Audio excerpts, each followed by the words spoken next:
開けるんだ開くのさその不思議な扉を覗けるんだ覗くのさ深いに触れるその心炸裂の瞳の節消えてゆく皆の命愛してる女性に裏切られ白涙が宇宙にさまよその行方さえも知らぬただただ自由に漂う覗けるんだ覗くのさ深いに触れるその心今私の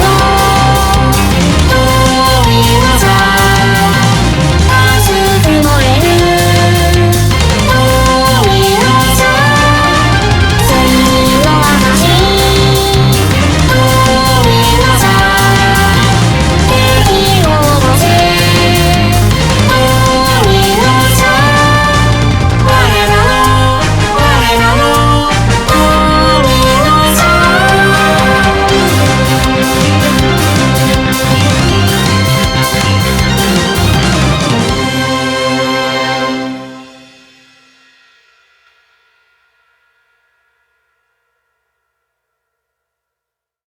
Hello and welcome to Japanimation Station, an anime podcast brought to you by Sean Chapman. And Jonathan Lack.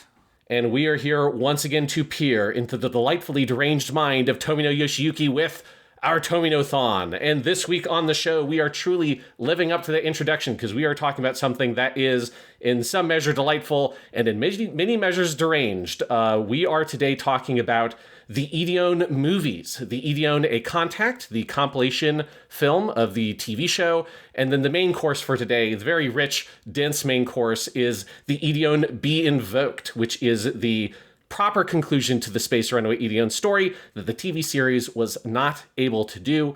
And Jonathan, I am extremely excited for today's discussion because the Ideon Be Invoked is a movie I've wanted you to watch for a very long time because I knew that you'd have thoughts on it. Because I think it's like one of the most profound like masterworks in Tomino's body of work. And I've just been very, very excited to eventually one day, obviously knowing we'd do a podcast on it. It took a long time to get here. But man, what a fucking movie this is. What a fucking movie. Be Invoked is... I mean, we need to have the discussion, is this or Char's Counterattack his best movie? And I think there's a real discussion to be had there. It is certainly one of... I will say this. I think it is the most Tomino thing that he has ever done. Like, I was talking about this the other day with my students in my Hayao Miyazaki class, and we were talking about Porco Rosso, which they loved, and I said, I don't know if that's my favorite Miyazaki movie, but I do think it is the most Miyazaki movie, yes. And I had to explain to them what I meant by that, and I think that is very true of Be Invoked. I think this is the most Tomino thing that Tomino ever Tomino'd. It is just the closest peer, like, glimpse into his id. It is the most avant-garde, unless there's, like, something coming up that I don't know about and you don't know about because you haven't told me or something. Like, you know, maybe Aura Battler Dunbean just gets really fucking crazy down the home stretch or something. But, like, of what I've seen, this is peak Tomino. It goes into stuff that he usually doesn't get into in his animation. It's much closer to a lot of his, like, novelistic writing.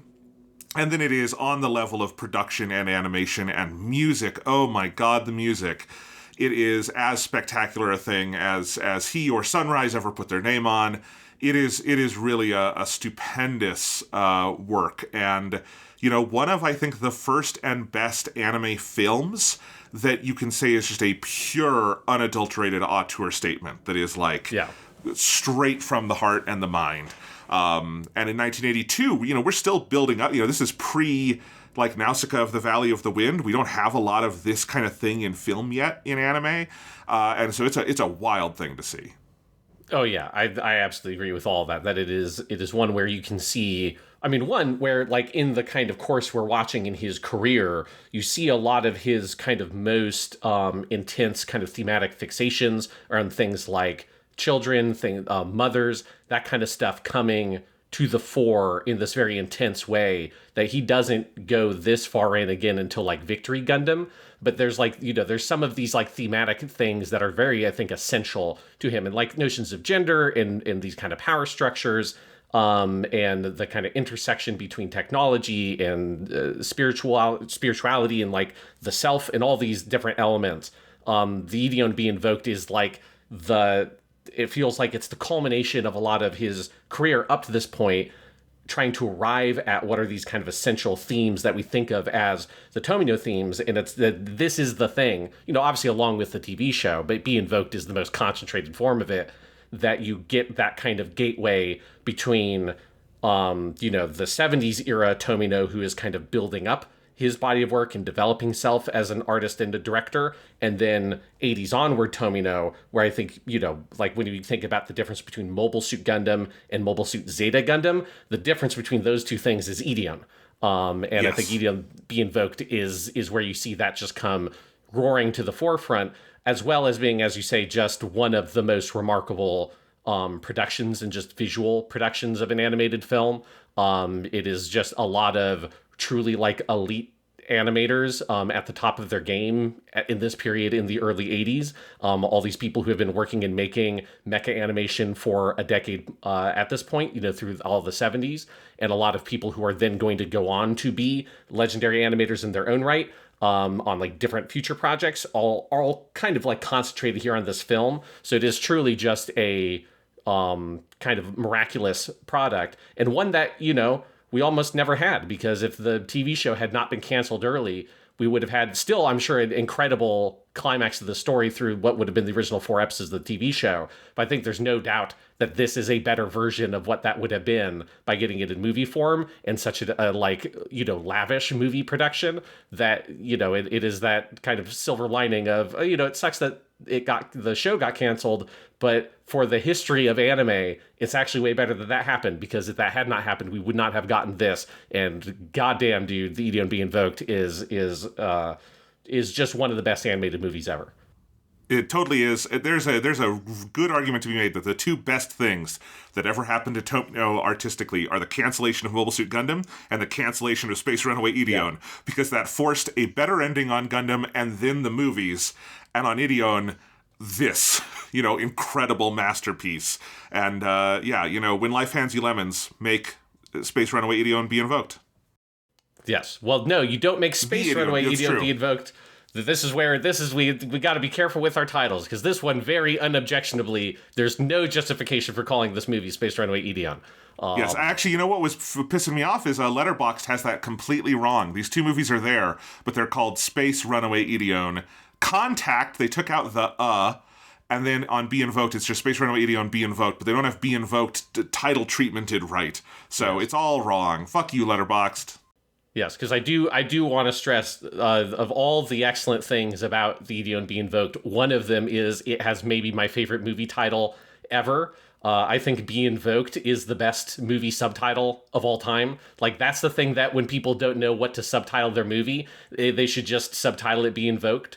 Like, I want to go see Mamma Mia 2 Be Invoked rather than Mamma Mia 2 Here We Go Again. It is such a great turn of phrase that means nothing and everything at the same time. And so I am very particular about the title of this movie. Alvin and the Chipmunks Be Invoked. Yes. Just like, God, what the fuck is this movie going to be? It just makes you excited. It gets you, there's that shot near the end where Theodore gets fully decapitated in front of Simon, and he just, falls to his knees weeping. It's terrifying. Why? Why must we fight? Why must we go to war? And it just voice echoes across the dimensions. But in the high squeaky, why must we go to war? Yes.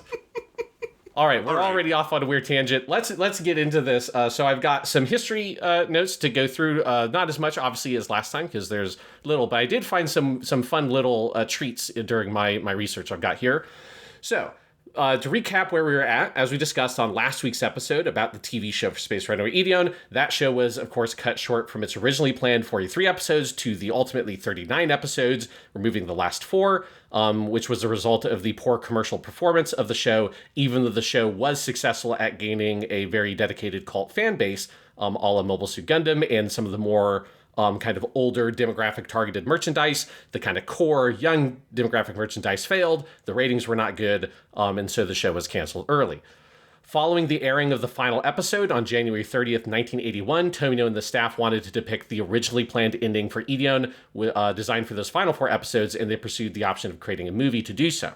Now, this decision of pursuing a theatrical film was something that was happening more at the time, because this was supported both by, obviously, the massive success of the space battleship Yamato movie from 1977, and then also the fact that Tomino and crew were in the midst of making the Gundam movie trilogy at this point. Jonathan, you had that whole timeline in our Gundam episode about just the insane number of shit that Tomino was making at this point, that even after today's episode, we will still be in the midst of that, because he is also making Combat Mechas of Bungle around this time as well. And he's in pre-production on that show, because he's a busy boy in the early 80s, one can confidently say. That first Gundam movie premieres, just for context, 2 months after Ideon's conclusion. So that first Gundam movie is in March 1981. The plan was to make 2 films, one that was a compilation of the TV series and one that was a mostly original film, which depicted that originally planned ending. The initial idea was to split those releases of the movies across multiple dates, like what they did for the Gundam movies, but due to concerns that Ideon would not be able to draw enough box office attention for 2 separate releases, both films were instead planned for a single double release on July 10th, 1982. And as a double release, this took me a while to confirm, but I have pretty good evidence that this is exactly how you would have seen it. You would buy one ticket, and that one ticket was a regular price ticket, and you would get to see both movies for just that one ticket, which would make for an approximately 3-hour long viewing experience. And remember, double features are not only normal, but the norm in Japan, Yes.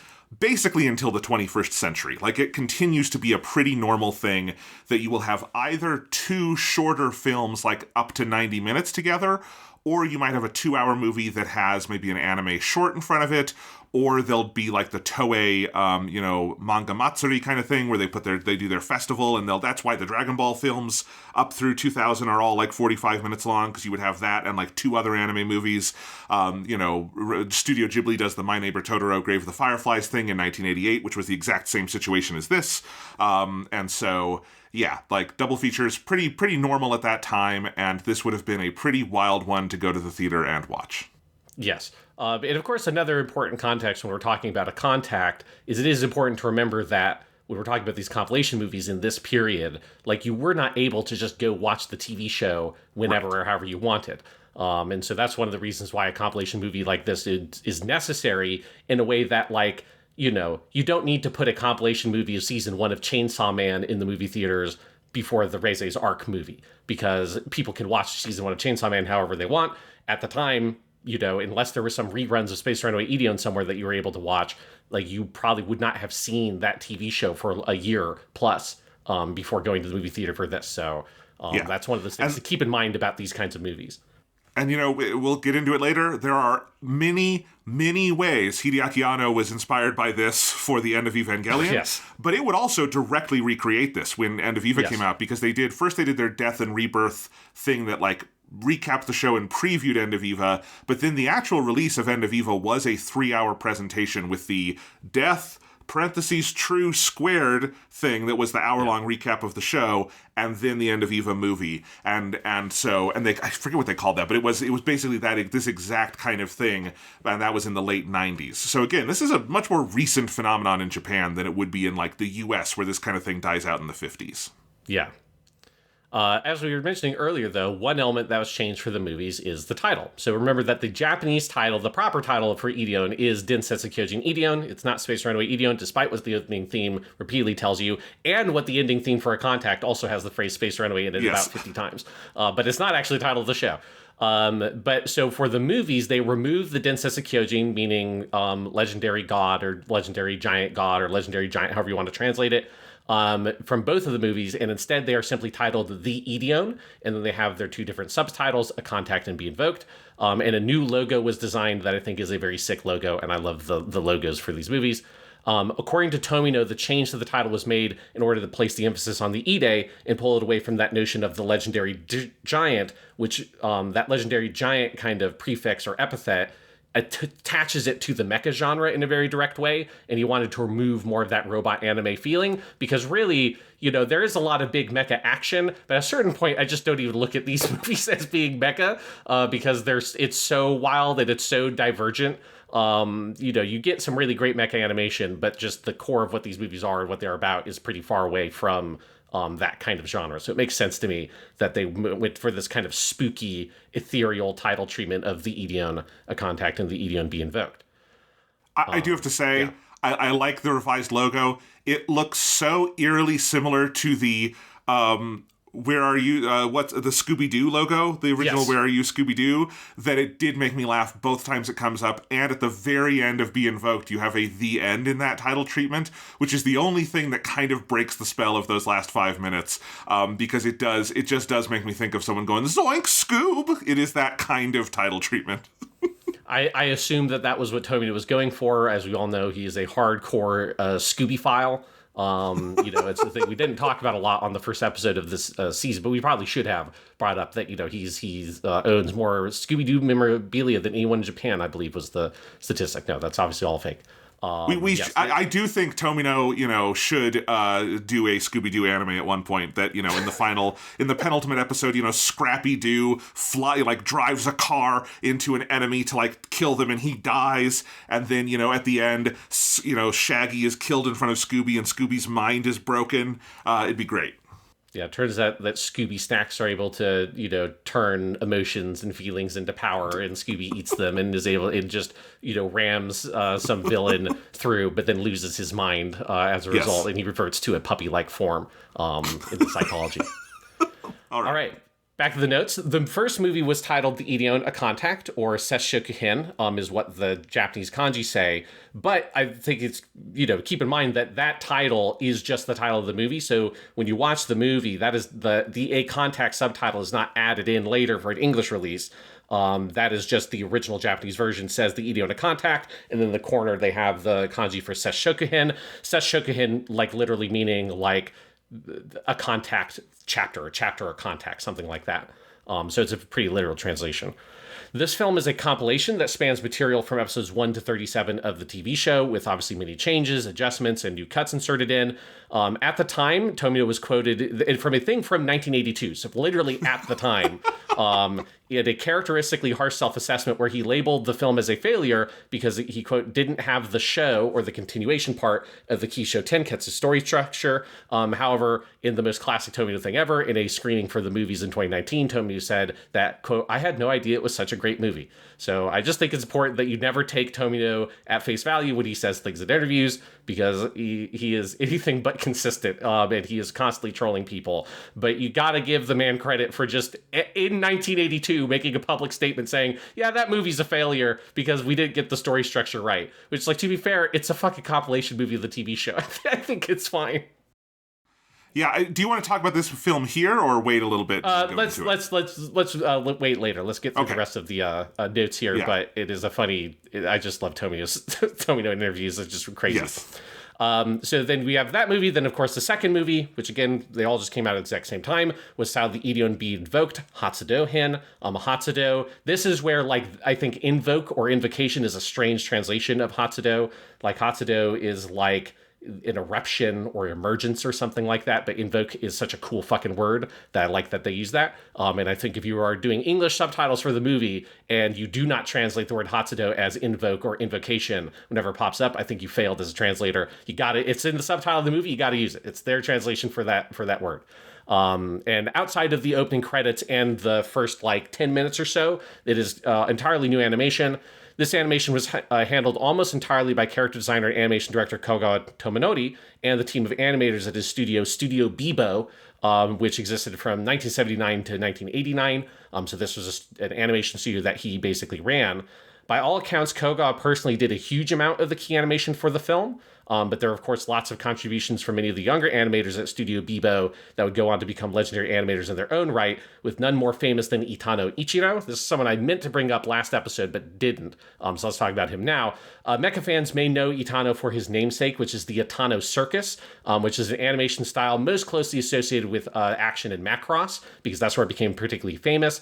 And this is the thing where Itano would animate dozens and dozens of super fast moving missiles that have these wispy smoke trails that swarm across the screen. And so in Macross, I think it's very easy to envision because they're the Macross mechs are the fighter jets, and they're firing all these missiles and swarming around and stuff like that.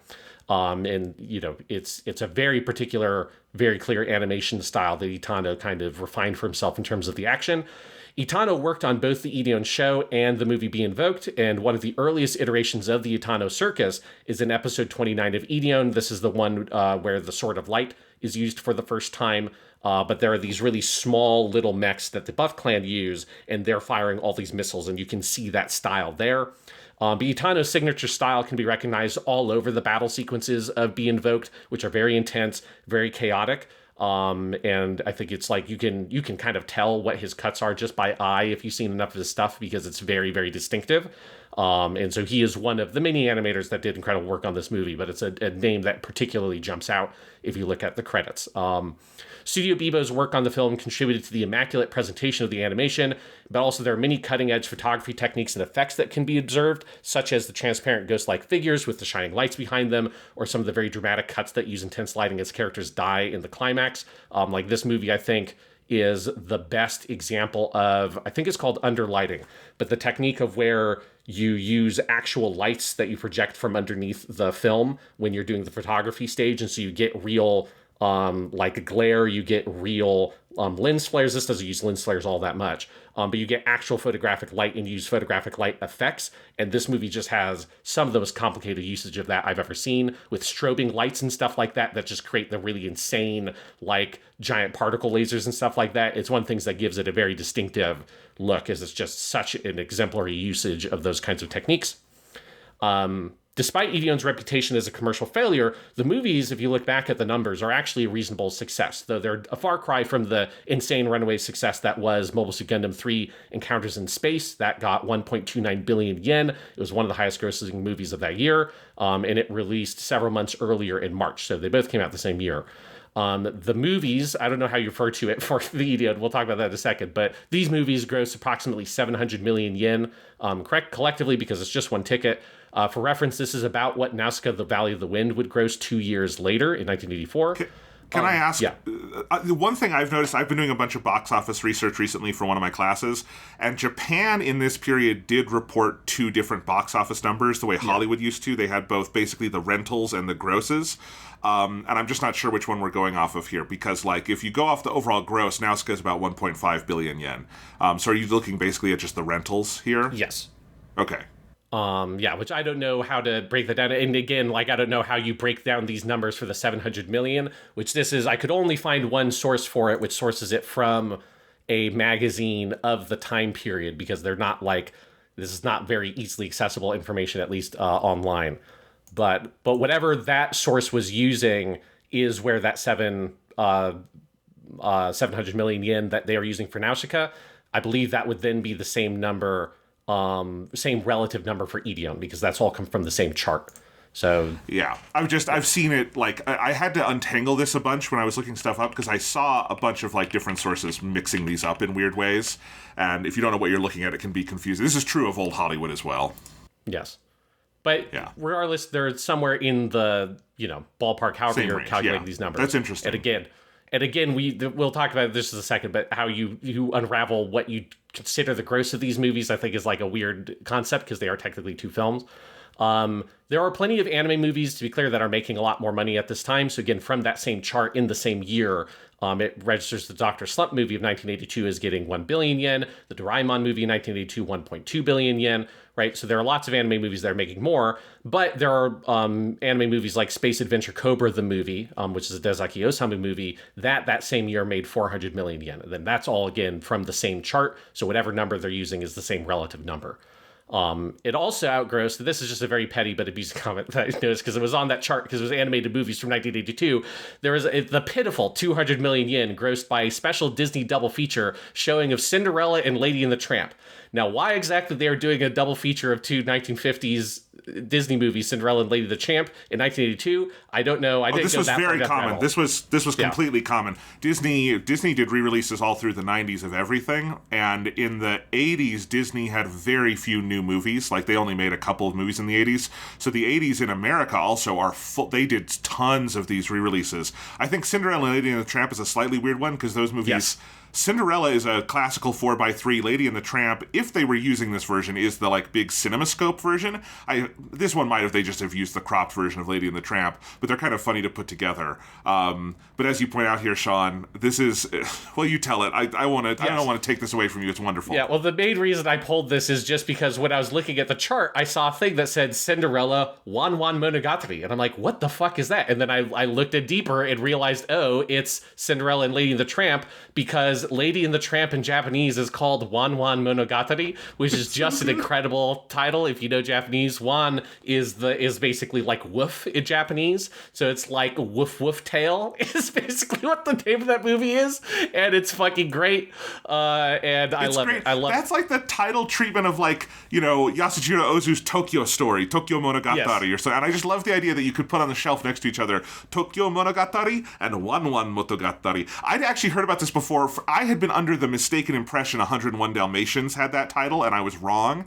And that is such a great title. That is a better title than Lady and the Tramp. Oh my God, that's akin to like the Fast and the Furious movies being called Wild Speed in Japan. Yes. It's just better. It's just better. Yeah, and I wanted to include that fact. I obviously do not think it's significant that whatever its relative box office was to the Ideon movies, but it is just fucking hilarious. Now, one thing I don't know how you factor in with the gross is that these movies are technically two movies, but they're also technically one big movie. So I don't know, like, internally, I don't know what they regarded if you split that number in half and say, I don't know. No, you don't. This is even trickier with something like the Grave of the Fireflies, My Neighbor Totoro double feature, and I looked into this because I had the same question, and those are completely, in all the historical records, just reported as the same thing. Like, it changes later because those movies have lives separate from one another later on, but in their initial theatrical release, and this was actually a problem for those movies, is that the Totoro Fireflies double feature did actually decently at the time. Those are remembered as being flops. What made them flops is that they were very expensive. They had two separate financiers, and they had to split that gross, and that was the problem, is they made one movie's worth of money for two films.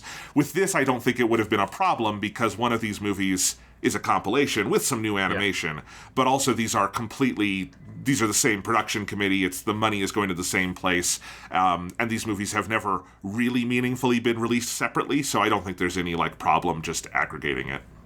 Yeah, but that was one of the things I wasn't sure, like, internally, are they like, oh, well, this was the budget for Contact, and this is the percentage of the, like, whatever their, like, weird accounting is. But suffice to say that I think these movies were not, like, a huge financial success, nor were they a huge failure. And I just thought that was interesting, because they're often discussed both in Japanese and English language communities as if they were huge failures.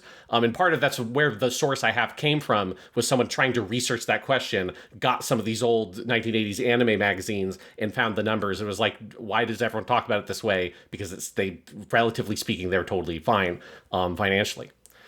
Now, we talked last week about the influence and mystique of Space Runaway Ideon for those that witnessed it in real time, and the way that it influenced basically anybody who was a teen at the time watching it and had an inclination to become an animator or an anime director. Like, this was a profound moment for their career, for nobody more so than for Anno Hideaki, as becomes very clear. We'll talk about the End of Evangelion connections, I'm sure, later in today's episode.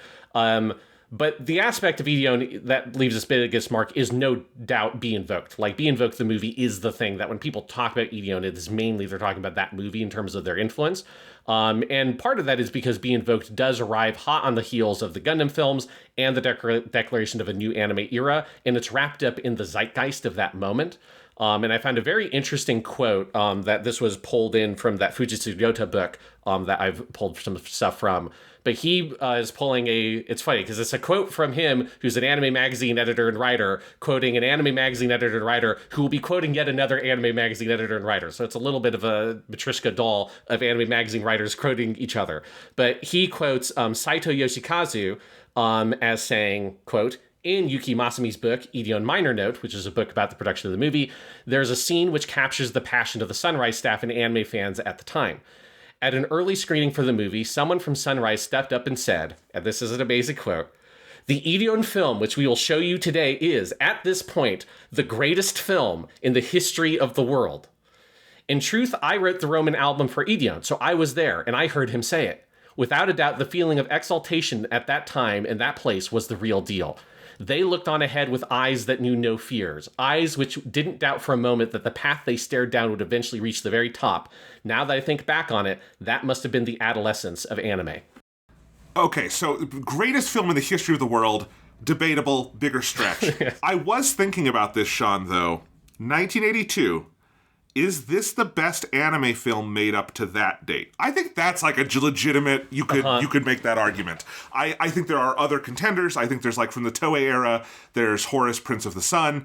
In the 70s, you have some major ones, you know, but like Miyazaki hasn't really kicked off his whole thing yet. Takahata's mostly been doing television, and most of the other big anime movies up to this point are different kinds of franchise films, right? Like, at least in the 70s, that was the style. So I might make that argument. I'd have to, like, think about it. I'd have to do some more research, but I don't think that would be unreasonable to state. Yes, I mean, yeah, like you, I'd have to look at a whole list, but it is off the cuff. It's certainly in the conversation as being the best animated film up to that point in human history, you know, and the way that context works in Japanese, he might have been trying to say the best animated movie, but he didn't specify that specifically. Yes. So if you're being open in how in the quote, it is this guy working for Sunrise saying we have made the greatest film in the history of the world, which is just an amazing thing for someone to say before showing your movie. But I think it just goes to show that the attitude at the time, and I love this writer who uses this phrase. I've translated it as the adolescence of anime. He refers to it as seishun, which if you know a little bit of Japanese, you're probably familiar with that term. But this idea of like the industry has gotten to this point where it is like a teenager itself. It's like so full of confidence. It's so kind of just like has this unbridled ego that it just is not held back by fear or hesitation or timidity in any way, shape, or form. And it's just fucking making huge swings. And that's what the Ideon Be Invoked is it's a massive swing of a movie that you can definitely see a world in which it is a complete abject failure. I mean, it's going so far. It is a movie that kills off every single character in it, many of them quite graphically. Many of them children, many of them small, defenseless children. Yeah. So you can see a world in which this movie is just like absolutely panned and despised, and then maybe is picked up later as like a curio of like, God, this was such a fucking crazy movie. Look at this thing. But it turned out that this big swing connected quite cleanly, and it is a hell of a home run, and it lands so well, both at the time and looking back on it. But it just, you know, while it was not a kind of commercial game changer, it was a critical game changer. It was a game changer for the audience of the people who watched it, and is a defining movie of the period that changed the course of the history of anime, I think quite clearly, just based on all the directors who were so deeply influenced by this film and brought those influences forward into things like Neon Genesis Evangelion, but into, you know, countless other productions as well. The Eva is just obviously the most famous and the most obvious of them. So, yeah, it's a hell of a movie. It's a hell of a movie. I agree with all of that. And I think, like, it's also interesting to think about, obviously, Tomino would never have made Ideon without having made Gundam first. There's, like, so closely interlinked. But, like, in a world where Ideon existed without Gundam, I could see it having that reaction, right? Like, if this had not been preceded by the Gundam trilogy in theaters and the cultural conversation around the new anime era, I think this would have felt, like, way more extreme and out there. But I do think in a world where that groundwork had been laid, where Gundam Movie 3 has just come out and been, like, one of the biggest movies of the year, and then that summer is Ideon Be Invoked, like, that's a part of, like, the story that feels really important, right? Yes. Oh, absolutely. Yeah. Yeah, without doubt. So it's fascinating. Yeah. In terms of the staff, it's very simple because it's basically just the credits for the TV show. Also, interestingly, the credits for both movies are nearly identical with the exception of the song credit, where each one has a song, although the second movie doesn't even use the song, but it's at the credits anyways. Maybe they use an instrumental version of the song.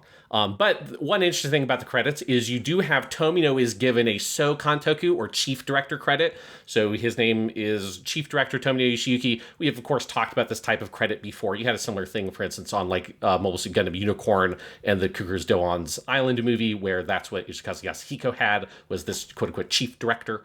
And then under that is a director credit, which is Takizawa Toshifumi. Takizawa was one of the main storyboard artists and episode directors from the show. Now, I didn't find anywhere specifying what the division of labor was between the two of them. If one of them was more heavily involved in one movie than the other or whatever, I have no idea. Because again, they don't delineate the credits of these two movies in actually any meaningful way. But that's how they split up those credits. We, of course, have character design and animation director, again, Kogawa Tomonori, but again, he took an even bigger role for Be Invoked because he was so deeply involved in the animation, and his Studio Bibo was so deeply involved in the animation for there. Mechanical design is still credited, obviously, Higuchi Yuichi from Submarine, although I don't believe any designs he made that are new are used in Be Invoked. There's almost no new designs other than one of my favorite designs in the history of Tomino's filmography, which is the Gondoroa, which is the giant particle beam starship thing that shoots the laser from the supernova. That's this weird spindly nightmare, and that is designed by Tomino. And they've got the original sketch in that museum book I have, and it's like the exact design. Like they didn't change it almost at all from that original sketch. And so that, like, the only really notable new mechanical design, obviously they're still using Higuchi's old design, so he should still be credited.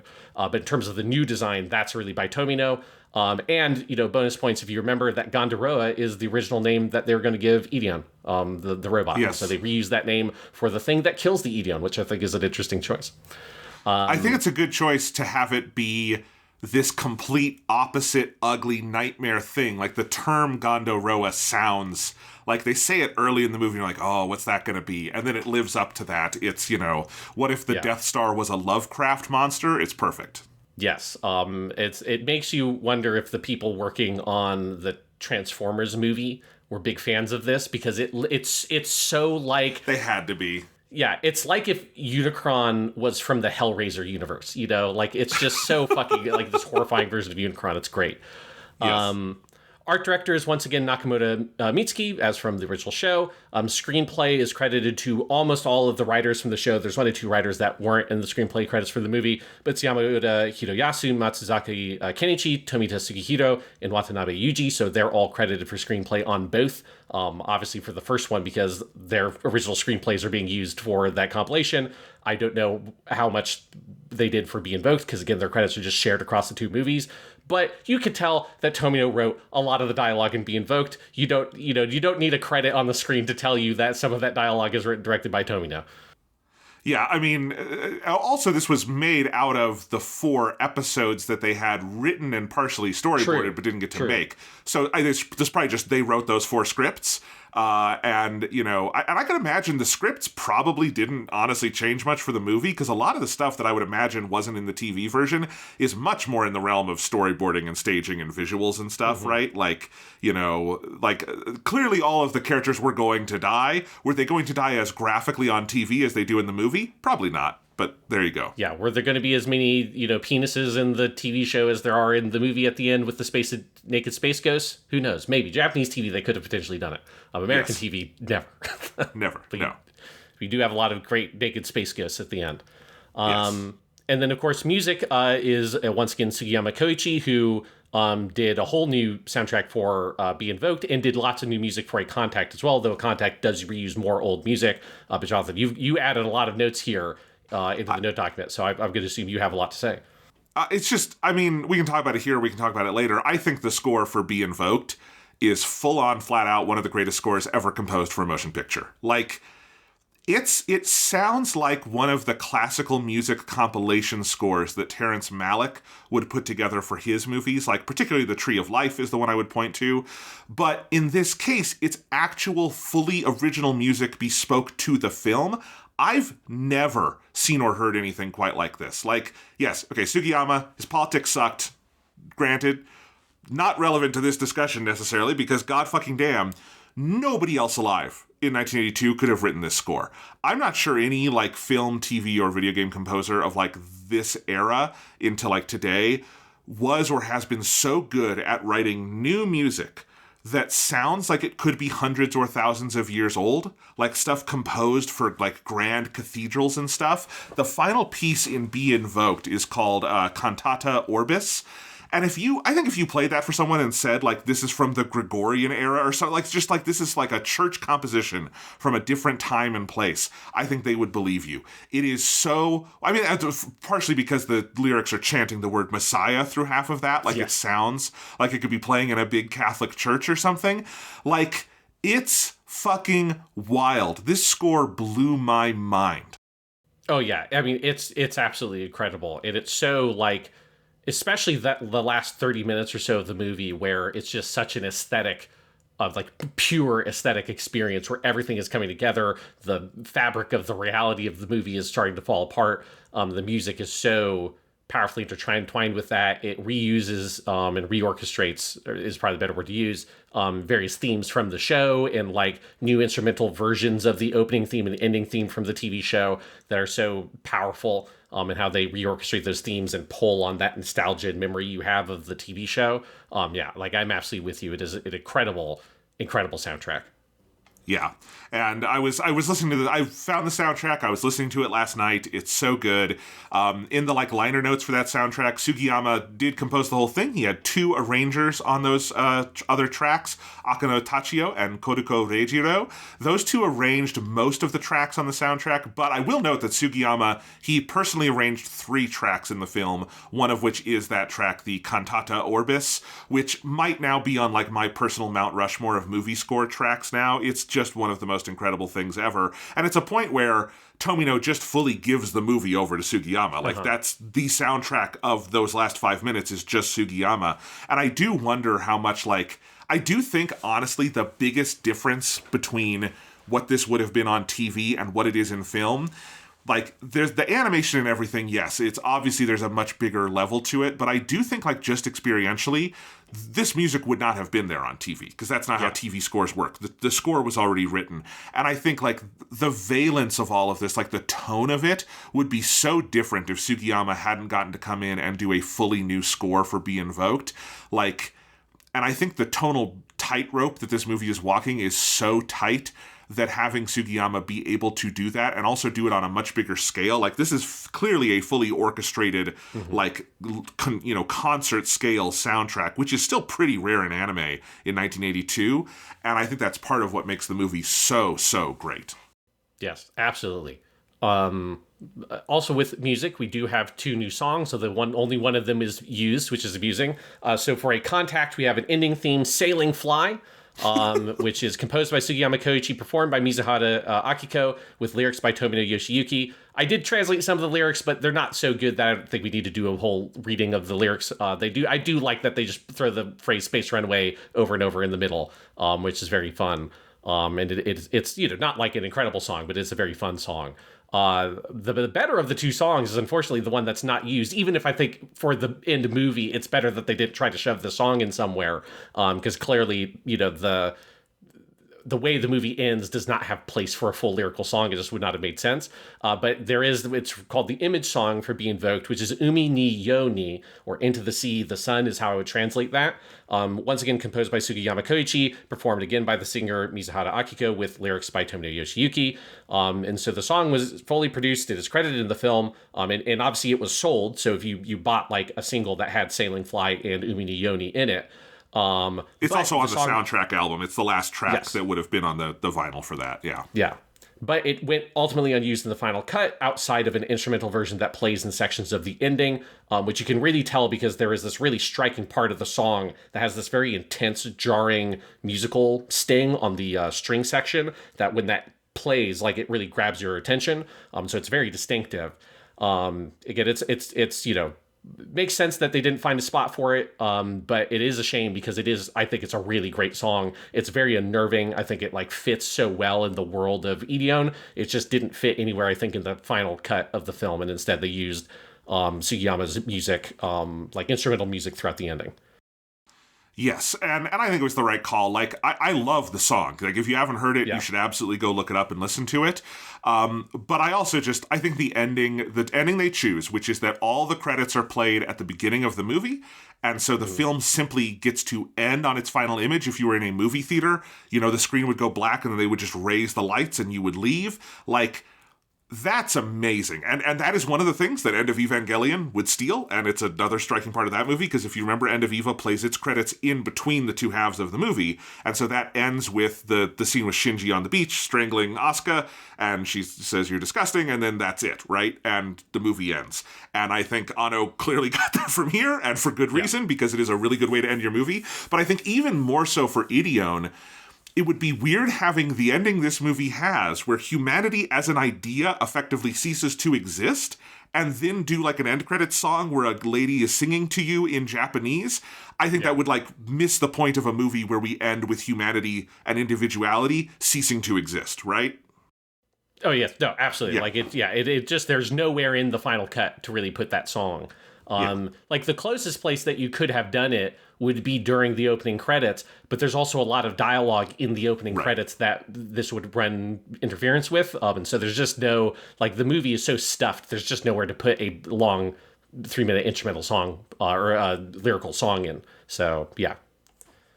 All right. And that's our cast or our crew and the history section. With the cast, it's all the same. We'll talk about the one new kind of major performance that's only slightly in the end of the show for Be Invoked. But before we get into talking about more stuff with Be Invoked, let's talk about A Contact, because there are two movies here, even if the first one is a compilation movie. And I will say this is actually the first time I've watched this, because when I originally watched Space Runaway Ideon, I just skipped the compilation movie and went straight to Be Invoked, which I think is a perfectly fine thing to do. Like, you cannot, I think, like, really watch just A Contact without having seen the TV show and run into Be Invoked. It's just not that kind of compilation movie. Like, Be Invoked relies on a lot of information you have about the characters and characters that are not in Contact at all. But I will say I did enjoy my viewing of A Contact. Like, I do think it is, if you're looking at it as a supplemental thing and as like an interesting kind of curio, as another way of exploring the story of that TV show and giving a slightly different valence on certain elements of it, I do think it's like a remarkably well edited and put together compilation movie that's way better at this than I think a lot of compilation movies. But it is also not in any way a necessity or like necessary viewing. And it's certainly a very different beast than, say, the Gundam compilation movies, which are kind of totally standalone versions of that entire story.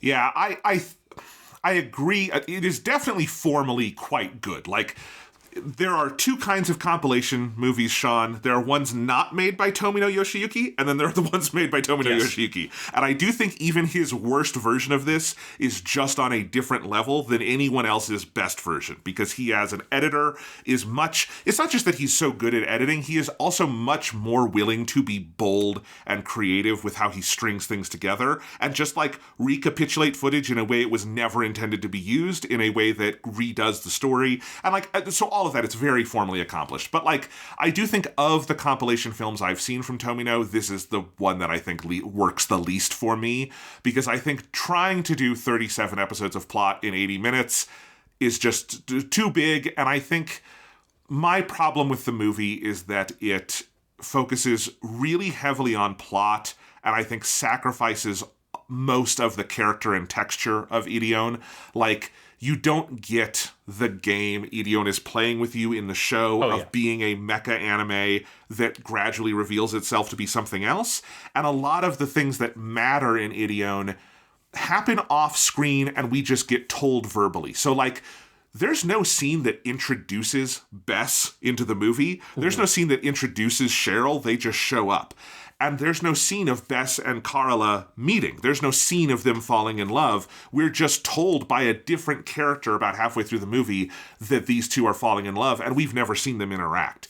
Or like, instead of coming to realize, oh, the Ide keeps powering up when Lou Piper is here, we're told verbally by Cosmo, oh, this is because Lou is here on the bridge. And I understand that as a recap thing to get people into the theater, but this is also one place where I definitely think Anno Hideaki, when he made his EVA stuff, one-upped Tomino on this, because I think the recap movie EVA does that goes in front of Evangelion, End of Evangelion, which is now called Death, True Squared. It's weird, Anno. But like that one I think is a better version of this, because that movie just fully realizes that this is a supplement. This is not a replacement for the plot of Neon Genesis Evangelion. We cannot do that in an hour. And so it does that really creative thing where it has the framing device of Shinji in a little chamber orchestra, and as each new player comes in, and they're all different characters, it does these character and theme-driven recapitulations of stuff from the series, and I think it does a much better job getting you back into the texture of that world and the stuff that like really matters for what the movie's going to do. And I think A Contact is trying to kind of do both. It's trying to be a supplement and be a full film that tells the story and redoes certain plot points and stuff like that. And I think it's like, even having just watched the TV show 2 weeks ago, there were points where it feels like it's moving so fast through stuff, it like re-confused me on things I thought I understood. And so, yeah, it's like, I think it's kind of in a little bit of a no man's land, where I don't think it works perfectly as a supplement, but also it doesn't work at all as a standalone thing to like allow you to come in and watch Be Invoked. Yeah, I mean, I don't disagree. I mean, I don't like compilation movies almost at all, ever. So I think it's funny that I feel like I'm usually the one that comes in super negative on these. Because I also don't particularly love the Gundam movies all that much, other than the third one, partially because I find compilation movies typically tedious. I think the thing with A Contact that I enjoy about it, as this kind of like curio, as this aside, is it feels like it's this like alternate universe version of Space Runaway Ideon, where it was trying to emulate and inform the sci-fi B movies that the TV show emulates in content and like concepts, right? And so there's that whole genre of like 1950s, 60s sci-fi B movie with stuff like Forbidden Planet, that are very like high concept movies that are very fascinating. And Forbidden Planet is like the obvious one for Ideon because it has the id monster in it, and shit like that. And those movies also have, like, I think the same problem that A Contact has, which is that they really struggle of developing the characters. They feel like they're so driven by kind of some conceptual ideas that they're very exposition heavy. They move very, very quickly. And there's something I find almost kind of charming about this other version of Ideon that is not in any way like a wholly successful movie in its own right, but feels like it pulls in some of these stylistic elements from some of these like kind of strange sci-fi B movies that the original series is so inspired by. And I'm also just like impressed by the acrobatics of it as a editing experience, because it is so crazy what it's trying to do, because I don't know of any other compilation movie that's trying to bite off 37 episodes of a TV show to adapt. Like it just gives up on episode 38, and it's like fucking episode 38 is going to be the opening credits of Be Invoked, and then episode 39 is going to be like the first 10 minutes or so properly of Be Invoked. So it shaves off 2 episodes from the TV show, but otherwise it's trying to do the entire TV show, because usually a compilation movie, the most it will try to do is 2 cores, and this is 3 cores plus. And so there is, like, I do find as like a kind of thought experiment and an editing experiment, the ending of the movie really impressive, because it is taking chunks from 3 totally separate episodes in totally separate locations, in totally separate stories. It's taking the episode where Moira dies, it's taking the episode where Cheryl goes to the moon, and it's taking the episode where the Ideon uses the Sword of Light for the first time, which are all totally disconnected episodes. And it ties them and weaves them in that Tomino the Weaver way. It weaves them together so seamlessly that I think if I had not watched this TV show so recently, I would have not been able to tell you what the distinction was between those different elements. It might have forgotten or might have thought that the Sword of Light episode and Moira's death episode were the same one, because they're so thoroughly integrated just purely on the level of editing. And it made me realize that I think one of the things about Ideon that makes that possible is that almost the entire show is just set in space or on the solo ship. And so because there's no discontinuity of backgrounds, because it doesn't fucking matter what shot in space you're cutting to, it like can totally blend together. It's a really fascinating example of editing. Now, is it like a successful movie in its own right? Not really. But as a thing that I watched with a Word document in front of me that I was filling full of notes, because I did not just sit here plainly to just watch it stone-faced and just take it in as a movie in its own right. I wasn't even ever going to attempt to do that because I just don't particularly like these kinds of things in that way. I think as an experiment, it is pretty fascinating as a thing to look at in a much more academic sense, I guess.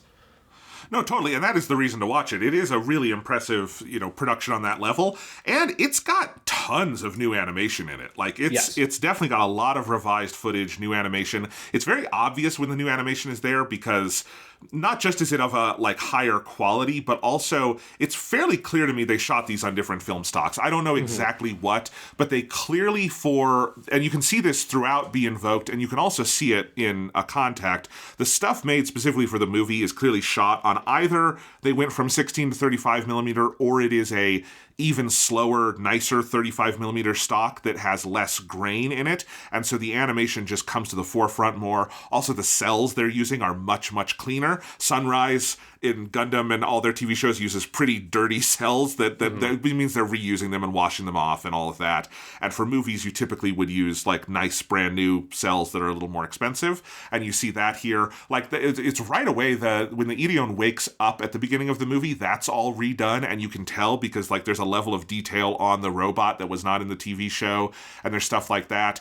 Obviously, every single death in this movie, or even just little moments of injury, like when Cosmo gets injured in that one scene, is redone because they're much more graphic and bloody and all of that kind of stuff. So I really like that stuff. Is if you like the animation of Ideon, if you like Be Invoked for its animation, A Contact has more of all of that in it and is worth seeing for that.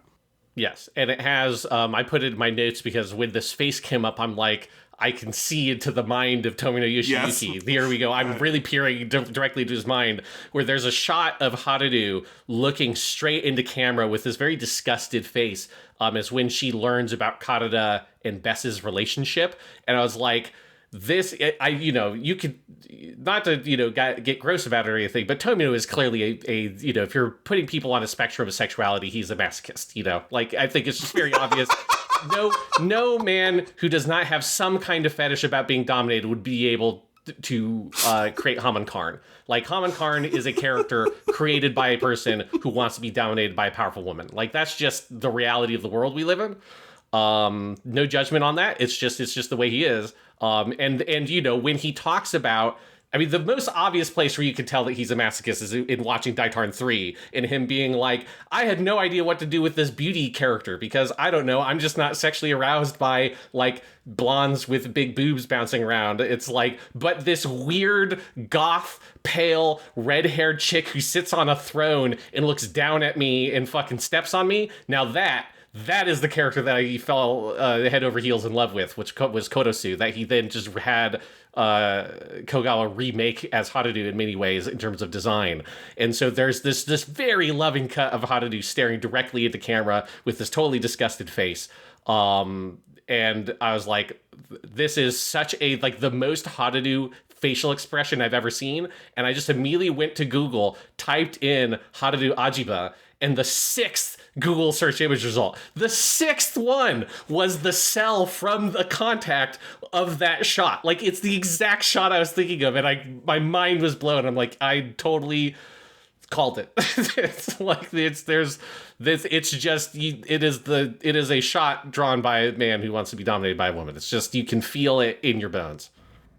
I noted this shot in my notes too. It's the most lavish cut of character animation in either of these movies. Yes. Haruo gets so much detail here. It is this is what I'm so excited for when we get to Zeta Gundam, Sean. It's just like Haman Karn is clearly something that lived inside Tomino for a very long time and was tried out in many different forms before she came to full brilliant life for us. And he devoted 2 sequential television shows to her. And it makes sense because, and a lot of the Harulu stuff is also redone, I think, to build up to her big moments in Be Invoked. Because I think this is one place where, like, if you could do the thing of going back and cutting in some of the revised scenes from a Contact in the TV show, I actually do think there's some Harulu scenes that are important for that, because I think, like, she gets refocused as a character in this movie edit in a way that is, like, probably the most useful thing to watch the movie for before seeing Be Invoked. Yes, because obviously, like, the biggest thing about a Contact is that it cuts out almost every Buff Clan character other than Damido, Harudu, Gijay, and then Harudu's love interest who dies. Like every other member of the Buff Clan are gone, which makes sense because they were all connected to these various fights that you're of course not going to put into a Contact.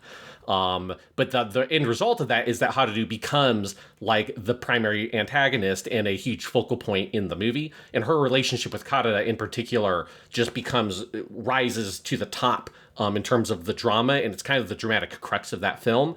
And that is the thing that, yes, it sets up Be Invoked, because that's a huge part of the drama of Be Invoked, where the Ajiba family dynamic is an essential part of the overall narrative of Space Runaway Ideon in the Ideon Be Invoked. Like, it is where the notion of karma and, like, the sins of these mortals is expressed through the Shakespearean tragedy that is that family.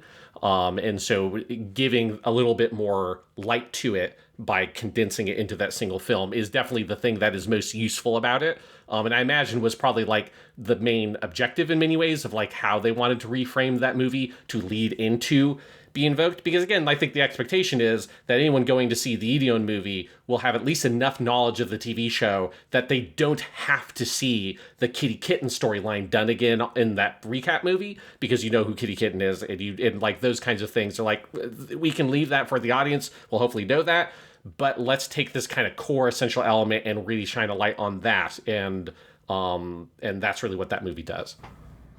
One other little thing I wanted to mention, it's actually not really a little thing, but they do have yet another completely new visual concept of the DS drive stuff, where, like, when they're in the like, what do they call it, the death space or whatever it's called? It's subspace. Subspace, yeah. When you're in there. Because, again, early in the TV show, it's that animation that looks like a bunch of sperm flying around. Then it is more just kind of like different kind of lights. In this, it's kind of a combination of everything, where there are these sort of yellow lights that kind of fly around that do have kind of that, like, sperm effect of having, like, a bulbous end and, like, a thin end. But then there's also a lot more, like, sparkling light effects. It's a lot of the stuff that Studio Bilbu, as you were saying, Sean, is, like, good at. And all these, like, photographic effects they're doing as well with, like, light and color, and it looks really, really good, and it's a new kind of unified aesthetic that they're able to bring into Be Invoked as well, and it works really, really well there. Yes, absolutely. One other thing I think is funny when you're looking at a Contact and Be Invoked is that all of Bandalota's stuff is in it, because they bring in I think there's a clear bias that they basically almost only do episodes from the TV show that were Tomino storyboarded episodes. There's a couple of ones that are not, but generally they're just doing the Tomino storyboarded episodes, which makes sense because they tend to be the essential ones. One of them being that Bandalota one, which the effect of that, knowing what the story outline treatment like style was, I imagine it's like you're kind of getting almost what the original story treatment was for that idea that did not have the whole, and they're also fighting the Buff Clan at the same time thing. I imagine that's kind of what the effect of a Contact is. But they do also have Bandalota kills Maya and just fucking shoots her when she's trapped in the cage, which is a different development for the movie. And I do like between a Contact and Be Invoked, Bandalota kills like a half a dozen people. Like, she's just an incredible fucking badass. She totally shars that one lady that comes in with Harudu in Be Invoked. Yes. And I love the commitment to having like the most seemingly docile, plain, sort of, you know, kind member of the crew who's this motherly figure for all the children is also like one of the fucking most stone cold killers amongst them. It's pretty great. It change the affect of the scene where she tries to shoot Karla and empties all the bullets. Yeah. Because she is a phenomenal shot everywhere else. She gets a headshot on Maya from like the other end of the ship, and like, so I guess you have to read that scene now as her like choosing to miss, because she is too good a shot to miss at that range. Yes, yeah, she's like the Anton Chigurh of fucking anime characters. Like, if she wanted to kill you, you're fucking dead. That's what we learn, indeed. All right, anything else to say about A Contact? No, it's an interesting curio of editing and some, really good cuts of how to do. But other than that, I don't feel like I missed out on skipping it the first time around, I guess. Yeah. All right, you ready to go in for the main course here, Sean? Oh yeah, Jonathan, let's fucking tuck in, because there's a lot to talk about with the Ideon be invoked.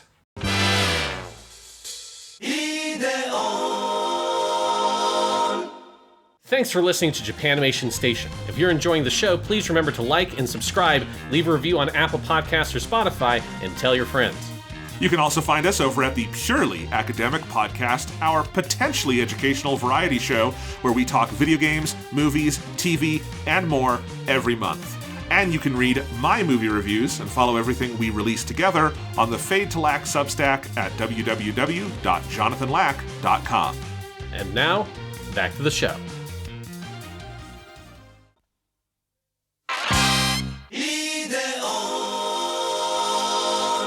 So, Sean, how do you want to take this? I mean, there's a lot of big thematic conversations to have. There are some, additional topics from our previous episode that we kind of put a pin in because I think they would be better to talk about now that we have the full context of the story as it is finished here. But do you want to just start with some, like, broad reactions to this film? Yeah, let's start with, like, that kind of overall. I mean, it's just, like... I don't want to start this with the Anno comparison. I'm going to start it with the Anno comparison anyways, because there is the, like, it just makes me, when I watched the film again last night, right? This is the second time I've seen it. I watched it once, probably 5-6 years ago, when I originally watched the TV show. I watched it again last night, and it brought back to mind, like, part of my reaction of originally watching this movie was it made me look at Hideaki Anno for that period of Anno. I think, like, current Anno, I think of very differently now with, like, Shin Godzilla, the new Evangelion movies. But we think of that, like, 90s era Anno. It made me look at him in the same light that I kind of look at Quentin Tarantino at as a film director, which is very accomplished, incredibly skilled, hugely important and influential artist. But also there's this element of watching a Tarantino movie or of watching Evangelion, and especially End of Evangelion, where it's like when you watch the things that inspired it, influenced it, I feel like I get this, like, oh, this is like the real deal. Which I want to be clear, obviously every artist is hugely inspired and influenced by art that they consumed.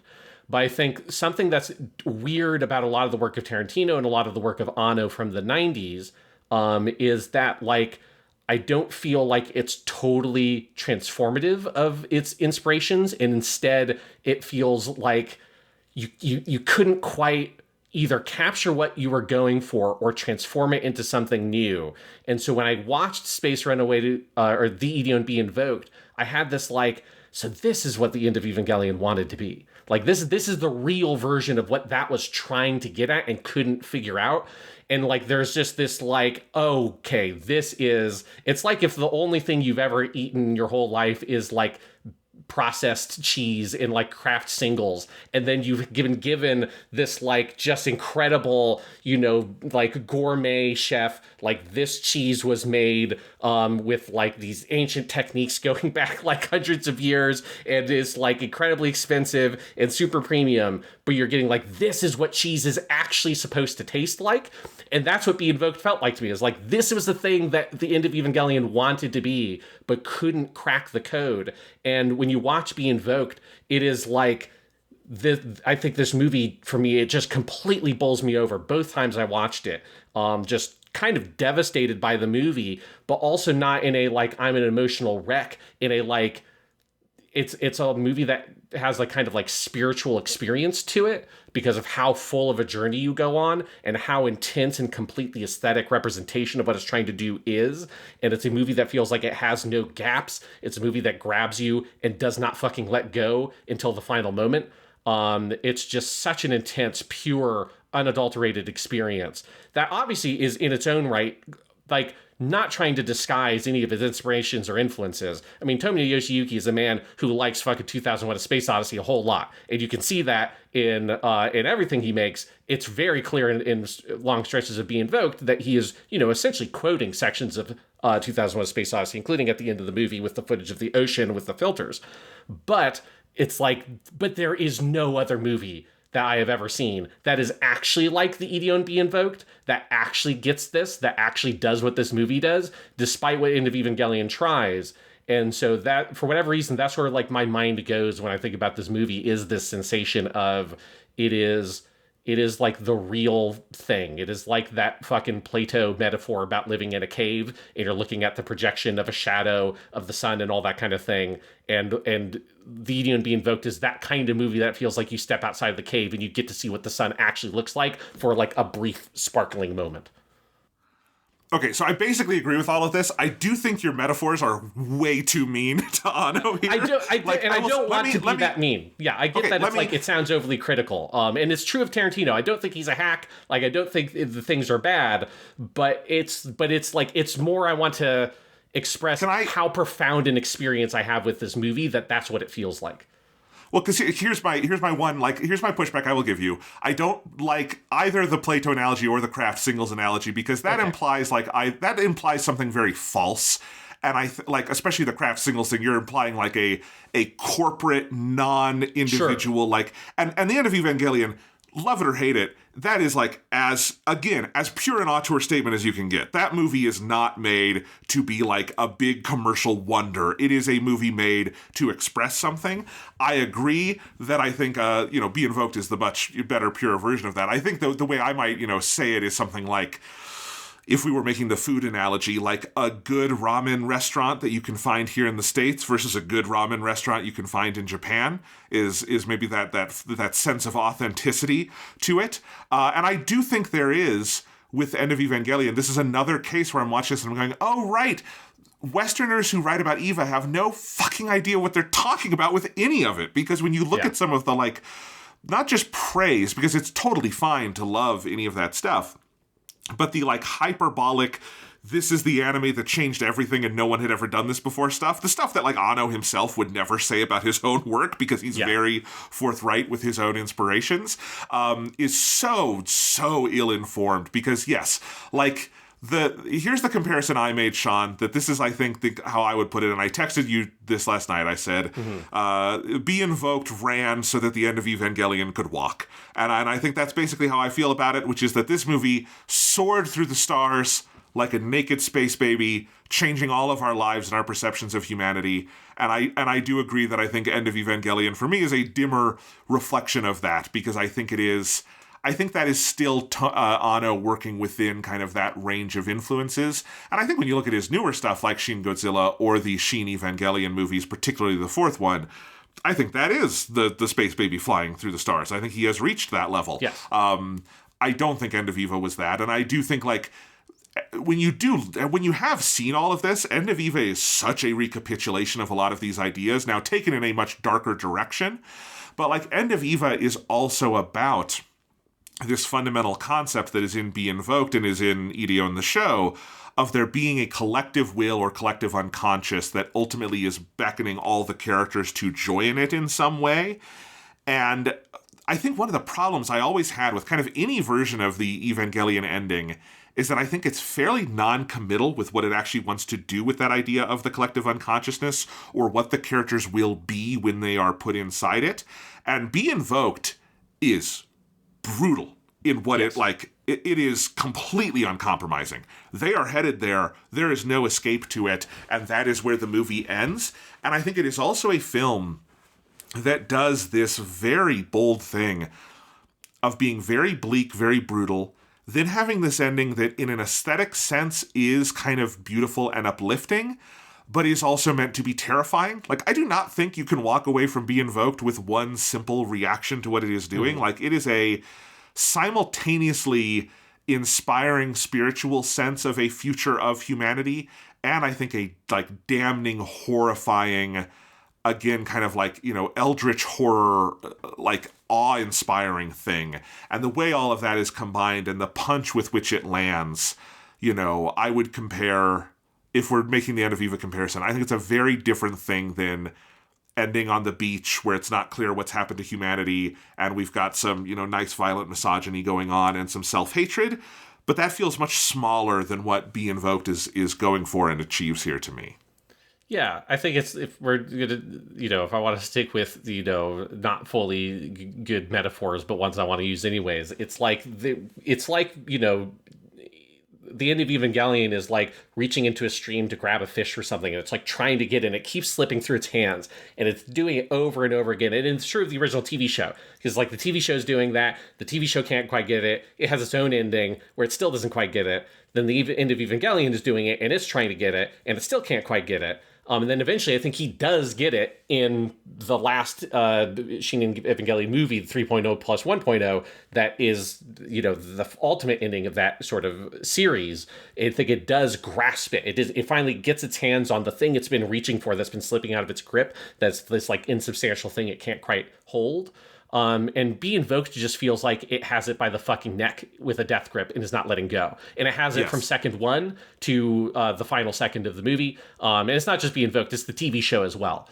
It just feels like it has such a firm grasp on this very grandiose story that is like, I think like part of my reaction to the ending of Be Invoked is it is like looking at sort of, a mural of life itself, and of like, what is it to live and what is it to be human? Because the whole thing is almost like a parable of like reincarnation and what that is, and the sense of like us beginning as this like kind of pure, innocent creature that then as it grows, both becoming incredible, but also becoming laden down with this kind of corruption and these compromises and these mistakes and kind of anger and hatred and like ending up passing that down to the people below you because you're just not perfect, and that you kind of like lose that simple purity of what you were, and that ultimately you then are going to die in some form, be like cleansed and purified, and the cycle starts again, whether you want to take that literally in a spiritual reincarnation sense or in a more metaphorical sense of trying to pass down something better to a future generation. But there is just that sense of the story of Ideon being this grandiose perspective on that idea. And it does, I think, experientially grant this sort of feeling of profundity, or this feeling of being truly like overwhelmed with witnessing, I think, such a like true feeling statement on what it is to live and what it is to die and what it is to be born. And like in that way, I do think it is a good comparison with something like 2001: A Space Odyssey, which is another movie that does that for me, that gives me this sensation of, a slightly different thing. But a similar, like, we are using science fiction and this visual medium to try to impart upon the viewer this very, very big kind of spiritual experience of reflecting on the nature of life itself. And I think Be Invoked is so singularly good at it, and has its own unique version of it, because it's pulling in terms of spiritual influences, it both has a lot of the Eastern stuff of karma and reincarnation. This is one like qualm I have with the subtitles of the version I watched, is that the word go, which means karma in Japanese, is used pretty liberally throughout the movie, but it was never translated as karma, which I kind of understand a little bit why you do that, because it maybe would feel to a Western audience like a little bit too culturally specific for the weird space people to be talking about karma. But like, that is what Doba says in one of his final lines, is the reason why the Ideon is coming for him is he is the man who bears the karma of the Buff clan on his back. And so you have those ideas are very explicit in the movie. But it also has these kind of like interesting ways I think you can reflect on like Judeo-Christian ideas, and kind of the Ideon almost feeling like an Old Testament God-like figure in this horrifying way. And I think it's kind of like playing on multiple different kind of spiritual ideologies and mixing them in different kind of complicated ways. But all of that stuff gives it this sort of, I think that's part of what that kind of real deal feel is. Like, it doesn't feel like it's using anything as an excuse. It's not using anything as a shortcut. It has such a clear-eyed vision on what it wants to be, even if what it wants to be is kind of inexpressible because it is, such an artistic kind of statement. But, like, it's hard to explain in words, but what you have experienced feels so pure and true. Yeah, I mean, I would agree with all of that. I think another way to put all of this and to think about it is that this is, despite obviously the animation being a huge escalation over what the show was able to do, same with Sugiyama's music, this is very clearly what the final 4 episodes were always going to be. Yes. I think that's another leg up this has, is that this is very different from the End of Eva in this specific way. And this is not me criticizing Anno. This is Anno, what he will tell you happened.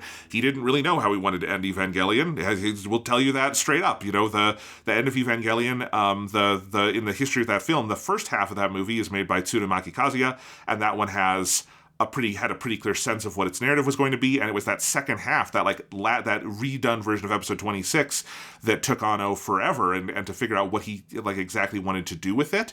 And so that's part of what's interesting about Evangelion as a franchise also, is that it has this ambivalence towards how it ends its story that comes across in different ways. That's not a part of Ideon. This is not a movie that exists because they didn't know how to end the TV show. It's a movie that exists because they didn't get to end the TV show. But I think part of what makes Be Invoked so powerful, as any great ending is powerful, is that it's the thing that show is working for from episode 1 to the end. Yes. Yes, the recap movie, A Contact, makes some changes here and there, but you can ignore that recap movie and just watch this after you watch the 39 episodes, because this is so clearly the next phase, and it is the thing all of that was building up to. So this movie is great on its own terms in the 98 minutes it presents and how it puts all that together, and I do think the intro to this movie is really smart in how it kind of starts laying that out. But also, it is 98 minutes that is benefiting from the 39 episodes that built up to it, right? And that ending is there's so much that goes into that. It is so clearly the thing they were always headed towards. And there's a sense of both inevitability, but also a sort of dark, awe-inspiring nature to that inevitability that you realize. Because my other, read on the film and what I think is so powerful is that it is this movie about both sides realizing how horrifically inevitable this all is and going for it anyway in a way that makes it all the darker. I mean, this is a film that is the plot of Be Invoked is both sides, the Buff Clan and the Solo Ship, being egged on and manipulated by the Ide to completely extinguish each other, to cause a mutual extinction level event on both races of peoples. And at a certain point, both sets of characters are fully aware of that, particularly Yes. Doba and Cosmo. Doba and Cosmo have this real clarity that this is what's happening, and yet they also have this clarity that there is something about human nature that is impermeable, and even when they are aware, and even when they could technically let go of their egos and step back and stop this, the only way to stop the Ide would be to let go of their own kind of self-perception and their angers and their rages at each other and all of those sorts of ego-driven things. They choose not to do that, and they cause this mutual self-extinction that then gives rise to what they Ideon wanted all along, which is a world without ego, in the Freudian sense, without any of that. And I think, and of course that is an arc that I think if you're watching the show closely is coming. Something like this is going to happen. It's why episode 39, it's not clean, but it can get away with a sort of much, reduced 2-minute version of this ending, because I think we all have a sense that this is where the show is going. And I think the way the movie wields inevitability, not just as this is a clean story we told, but as a narrative weapon that is being used against the audience, is part of what makes it so powerful. Yeah, absolutely. And I think that's part of that sense of it is such a true feeling statement on life, because it is that, inevitable feeling that you're one part of a much bigger thing that you have no control over. And even when you grasp some of the mechanics of that system you're a part of, it doesn't mean you have any power or even a true free will in order to express that. And you're like ultimately along for the ride. And you know, the most you can do is fucking commit to it in many ways, and just go like, fuck it, this is what it is. Like, I got to go as hard as I can within the thing that I'm given. Yeah. And of course, and this is where it does matter that the movie is such an aesthetic marvel and is such a insanely great production, and the pace is so tight. You cannot really tell like where the 4 episodes would have been broken up. I think you can maybe like theorize it if you laid it out, but it doesn't have that feeling at all. It is such a clean 90-minute movie. And the overwhelming aesthetic force of it, the places it's willing to go in terms of violent and shocking imagery, but also sort of beautiful, transcendent, surreal imagery. I think the sublime would be a good word, which is, in an artistic sense, sublime does not have a like value connotation on it. It means something that is sort of bigger than our ability to comprehend it. And the fact that these animators are able to conjure that in places, there's like when the Gondoroa powers up, one of the most interesting photographic effects in the whole movie is that it has the laser is partially presented by, and they're having to do a ton of tricks here, including like optical printing and cutouts and stuff, but it's like a glass plate under which paint is running and light is shining through it. It's not actually really it's not cell animation at that point. It's a kind of photography of paint and light, which is, you could call animation, but it's not this kind of animation. And it's stuff that it's able to do like that I think makes this an even more powerful experiential thing than what they would have been able to pull off on TV, which probably also would have been great given how good the show was. But this is just on a different level that makes sense for where the story has pushed at this point. Yeah, I love that you bring up that shot, because it's one that I was like, just looking at it, like, what the fuck am I even looking at? Like, there are multiple moments in the movie where it's like that, where like, did someone draw that? Is that an actual thing that they just photographed? There's like, or is it, a blend of all those different elements? It's like, there are just moments in this movie where you're presented an image that is so kind of strange and so outside like the aesthetic you expect from anime. Because it is using like real world photography techniques, or like practical photography techniques in such creative ways. But that is one of like the strangest ones, is the Gondoroa sitting in front of the supernova. As you say, it is like looking at paint and light behind a like warping glass plane. It's very fucking cool. Which also is like, that's what it has to be. There's no way they animate, like, it's so crazy. And there's lots of stuff like that throughout the movie. Just, again, the scale on which everything is presented. And there's so many creative techniques. There's also a scene near the very end where you have Doba and Cosmo talking to each other psychically. And you basically have these, like, it looks like crayons, or maybe like colored pencils that are just these like red and green light lines that are like skewed all over the screen. And it's stuff like that. Like, this movie gets properly experimental with its imagery, and that's before you get to the scene at the end that is just live action processed photography in all these crazy ways. Yeah, it is definitely an aesthetic experience, to say the least. All right. I mean, okay, so many things we could talk about here. We could talk about the kill 'em all Tomino of it all, that we have to watch every one of our beloved characters die horribly. We could talk about, the philosophy behind it all. But I think maybe, Sean, we just need to have the what the fuck is the Ide conversation. Okay, yeah. So we let's, because that is obviously like at the center of all this. To start this conversation, I want to read something that I spent a lot of time translating, Jonathan, which is, there is a memo in this museum book that it's like a 2-page thing, that it is from the planning notes on the show. So this is something that Tomino wrote before the show came out. And he's like, it's like him brainstorming elements of the Ide, and it's written in this kind of stream of consciousness way that I tried my best to translate, because it is like, reading it is like, is that introduction I have for this season of peering into the delightfully deranged mind of Tomino. This is the most like, he was on some fucking shit.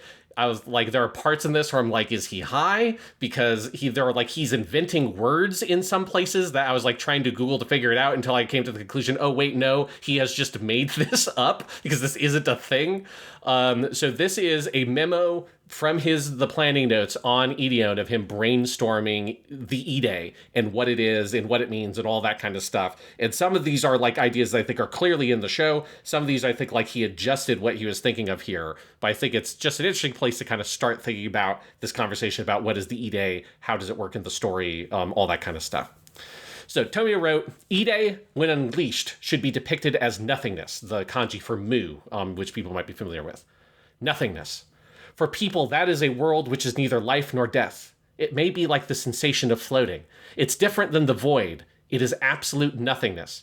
This connects to the notion that Ide has been protecting. Ide does, at the same time as protecting itself, feel joy towards those that unleash it and surely want to support them. That's why it won't grant them death. So why did it allow itself to be sealed away by the sixth civilization? It probably was something like this. The reason the Ide destroyed the previous universe where the sixth civilization existed was because it was too full of chaos. So perhaps it realized that its chaotic game/play went too far. And so it probably had fun quietly planting seeds and protecting them in this current universe.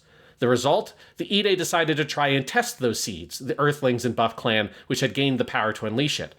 Perhaps it felt a kind of potential from the seeds birthed in a world of order, the current universe, more so than those planted from the world of chaos, the previous universe.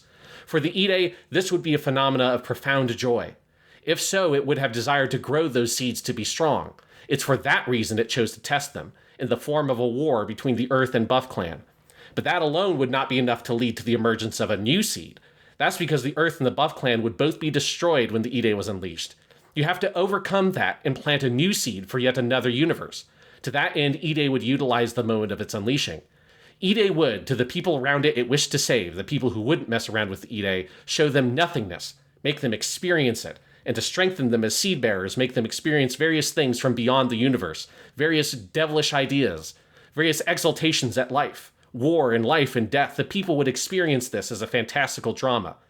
That would be embedded into them at the realm of abyssal memory in the form of their genetics. That is the word I was like, how the fuck do I translate what he's saying here? This is my conclusion, is he said that this would be embedded into them at the realm of abyssal memory.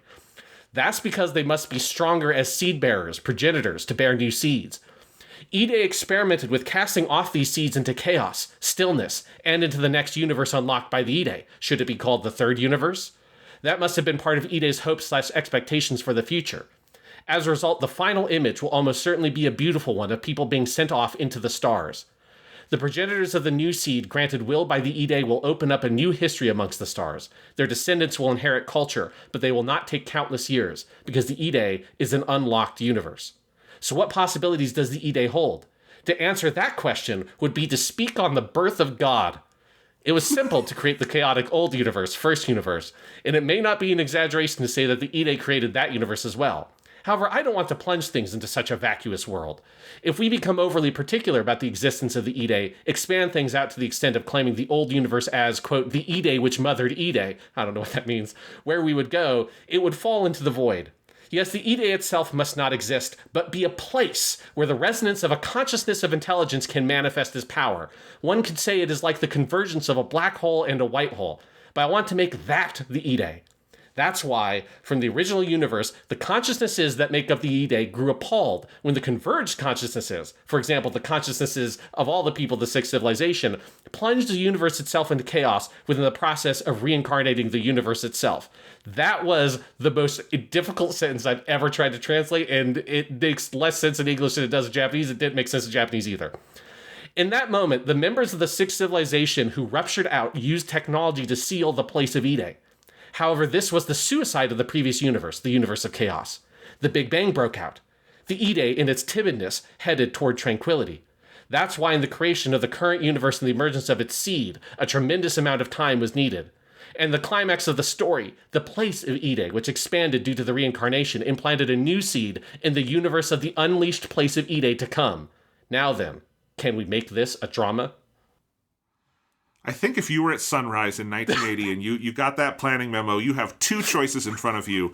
One of which is to commit this man to a mental institution for his own well-being. The other is to let him make an anime and see if he can work it out. And I'm glad they chose the latter because as an anime, it is beautiful and thrilling. Yeah, I don't know if anything that I just said clarifies anything about the question about what the Ide is, but I think we now know that it's implanting things into us at the realm of abyssal memory. We know that it is like the convergence of a black hole and a white hole. We know that that the Ide is not a thing, but it is a place, which is something that Tomino is actually quite particular upon in many of the notes, is that he refers to the Ide itself as the place of Ide, that it is a place where these consciousnesses gather, and that is the form that the entity of the Ide takes, as it is some sort of higher dimensional location. I like the idea that the universe we get at the end of the movie, which is maybe our universe, but it is referred to as the universe of the unleashed place of Ide, is how he calls it in these notes. It's the workings of an absolute madman, but I had to translate that memo because it was so fucking insane. Is that, by the way, you guys can't see this in listening to the podcast, but in your notes, Sean, you have it. Almost every sentence is broken on a new paragraph line. Yes. Is that how he wrote it in Japanese? Yes. Okay. I tried to replicate the formatting. I tried to put in quotes the things he puts in quotes. Like there's one sentence that is entirely in quotes for reasons I cannot possibly determine, but that is how he wrote it. It is madness. The thing this is most similar to that I've read is all of Sergei Eisenstein's writing, who is the famous Soviet filmmaker and film theorist who is best known for writing about editing. But to say he wrote about editing, like he wrote about editing as a nexus of philosophy, religion, the state, the economy, all this stuff. And he wrote in this very fractured form where he would use all these line breaks, almost like he was writing in like free verse or something. And it often is like this, where he puts words together in a way that aren't really fully comprehensible, but have a profundity to them through the experimentation with words themselves. And I've always thought there's a lot of affinity between Tomino and Eisenstein. Like I think like the way Tomino edits is very Eisensteinian, for instance. But like this, like really, man, there's a lot of similarities on the page there. Yeah. I mean, just to back up here, Sean, I think the thing that is so interesting about the Ide as a concept is that it is so much closer to how he will depict new type stuff in future Gundam than anything in First Gundam. Like, yes. I think that's one thing we just have to say as we're doing this TOMINO-THON podcast is that I don't think the Ide is separable from any of the new type stuff. Like, very, very clearly in the leap between Gundam and Zeta Gundam, you don't get what Zeta Gundam does with new types without Space Runaway Ideon. And in fact, Zeta Gundam, I think, is much more influenced by what he did on Ideon than it is on anything in First Gundam when it comes to the new type stuff. Like, the way Be Invoked plays as a movie is like as much an adaptation of his third Gundam novel. Remember the Gundam while the TV show was wrapping up, while Ideon is on, he writes 3 Gundam novelizations that are very different than anything that happens in the show. And in that third one, which roughly correlates to some of the stuff at the end of the TV show, but not exactly, like the way it depicts death and then kind of characters rising out of it as spiritual beings and communicating. None of that happens in First Gundam in that way, but it very directly happens in Ideon. Like, a lot of Be Invoked plays like, to me, if you've read that book, where at the end Amuro dies and is then a spirit talking to everyone. The last scene of the Gundam novelizations is Sayla on a beach, still hearing the voice of Amuro as a thing out there. Like, that is so much closer to the stuff he does here that those Gundam novels now, like in context for me, read almost less as a like recapitulation of the Gundam show he had just made than a dry run for stuff he's going to do in Ideon. And of course, none of it is that cut and dry. It's all one and the same. It's all from the mind of Tomino in this period where he's doing 7 things at once. But like, that is one thing to just say here, is that I do think like any discussion of the Ide divorced fully from the new type stuff isn't full, and I think going forward, any discussion of the new type stuff divorced from the Ide won't be full either. Yeah, because I think, obviously, like, there's a very, very direct line to the Be Invoked and the ending of Zeta Gundam, where Camille kind of communes with the spirits of all the women who have been destroyed throughout that show, and uses that as this power to ram himself into the O and directly into Patman's Shiroko and kill him. which is like very, obviously the image of the kind of new type ghosts is so similar to all the ghosts at the end of Be Invoked, but also that whole sequence is so similar to the ending of Be Invoked, where Cosmo has this psychic connection to Doba and then goes to ram the Ide directly, or the Ideon directly into him. Absolutely. There are these sort of similar ideas that we'll get into here, where you've laid out a lot of psychoanalytic stuff, because I think there's very clear the id, ego, superego, that sort of Freudian framework is very much at play here, and I think it's also much more of an element in the Zeta Gundam Onward version of new types than what you get in the original in First Gundam. Because it is about this sort of gesturing towards this deep kind of unaccessed essential self buried deep inside of you that you're trying to find a way to get at and to express in some way. And new types are people who are able to access that world somehow, or like touch upon that world somehow. And that's similarly what we see as the Ide becomes invoked over the course of Be Invoked. You see that more and more, as where the realm of like the physical starts to become almost ruptured, and you have like weird ghosts appear, you have weird psychic connections and premonitions that bring characters together. I mean, you've got the whole thing where Deck is able to intuit where Haru's ship is going to be, and they fire the Ide gun into subspace, and it like disperses into an alternate dimension, which is what subspace is, and destroys and kills Haru and destroys the bottom section of that ship. I mean, that's like so similar to how a lot of that new type stuff is depicted in Zeta in Victory Gundam. Much more so than what you get in First Gundam. So absolutely, like I think the essential idea is very similar, and then also the aesthetic expression of that idea is very similar.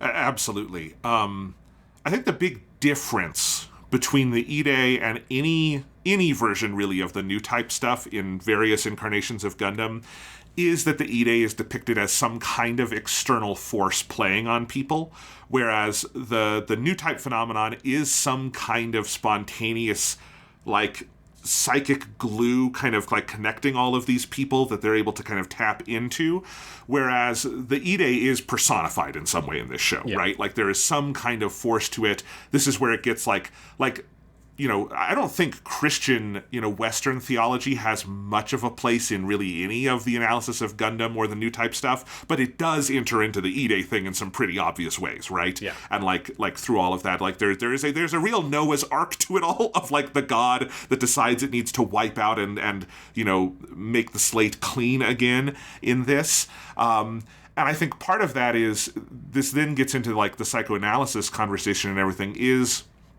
the Ide is both this kind of, it is produced, and this characters say this directly, it is produced by some kind of collective unconscious, but it also has this like extra human view on humanity that knows what is good, or what it has at least determined is good and bad in humanity, and how to drive them to create, extinguish, heighten all of that, which also creates, I think, this sort of horrifying aspect to it that also is generally absent from the new type stuff, which is typically presented. There can be dark moments with it, like the end of Zeta Gundam, where like Camille goes too far and his mind is broken, but I do think the new type material in Gundam is generally presented fairly aspirationally and in a way that is meant to be seen as kind of a beautiful higher power kind of thing, whereas I think even to the very end of Be Invoked, there's a horror aspect to the Ide that is hard to shake. Yeah, absolutely. Although I do think it's part of it is also this feeling of like, when your view of humanity is so abstract and is so pulled out, that like from that perspective, the individual lives and dramas and tragedies of these individual people are meaningless, and instead they are part of like this bigger cycle that then, once they are freed from these kind of earthly and corporeal concerns that chain them down, and they become these astral or spiritual beings that then enter the cycle of reincarnation, that they are purified, and that it is ultimately better. And it is then these individual moments, these like individual creatures that from their perspective, these moments are powerful and real, and Cosmo and Kasha both struggle profoundly with the feeling of like, is what we're doing matter? Like, are we just toys? Like, all this kind of stuff. And I do think it's a pretty fascinating way of like expressing this story, where you're like slowly zooming out more and more and more until you enter this fully spiritual realm. Because it enters, like, one thing I wanted to talk about on the Space Runaway Ideon, the TV show episode, but I didn't get to, was, I have it in my notes here, I call it Gaia Theory and Ideon. But I think one thing that the show does is I think it starts to force you to question the boundaries of what you define life as. And what by that I mean, the Gaia theory is the theory of looking at the Earth as one large organism, rather than looking at it as a bunch of discrete organisms that all happen to interact in a like system. But from a very zoomed out perspective, the Earth is just one big creature, in the same way that while we feel like we are one, like I am Sean Chapman, I am one whole distinct entity. If you zoom way into me, that is not true at all. I'm the composite creature of countless billions of microscopic life forms, some of which you can maybe argue are just one part of a bigger creature because they're physically bonded in that way, like my skin cells. But the microbes in your gut are unarguably distinct life forms. I mean, almost anyone would define them that way, but they are also essential things that if I did not have them, I would be dead. And so it's like, could you really consider them to be something separate, or is it just one big system that we call Sean Chapman that is a bunch of separate life forms? And I happen to have something that I consider to be a consciousness that thinks that I'm a distinct entity, that thinks I have a free will and all these kinds of things, but it's just a manifestation of that weird composite of creatures. And that, if you zoom out even further, that is true of all life on Earth. And all life on Earth is interconnected in that same kind of way, just like the microbes in my gut.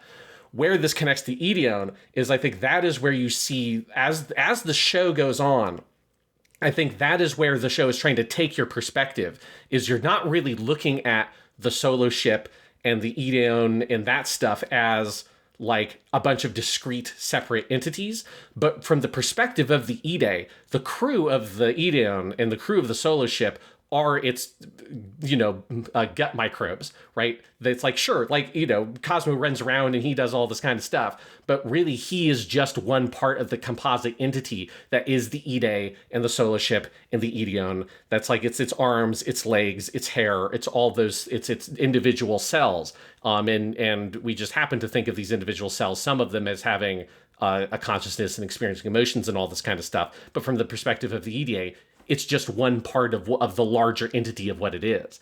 And I think that that's like a really interesting part of the series, is that it's forcing you to pull back your understanding and forcing you to think about these larger structures, these larger systems in both like, an organic sense, in a technological sense, in a social, like political sense, because it's also true of the Buff clan and all the shit that they do with like the weird backstabbing and their whole like hierarchy and all that kind of stuff.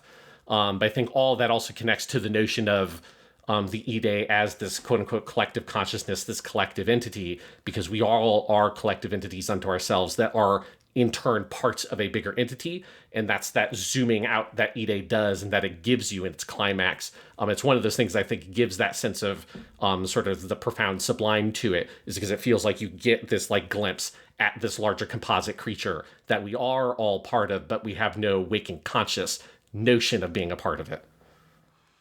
Totally. And there's a lot to talk about here.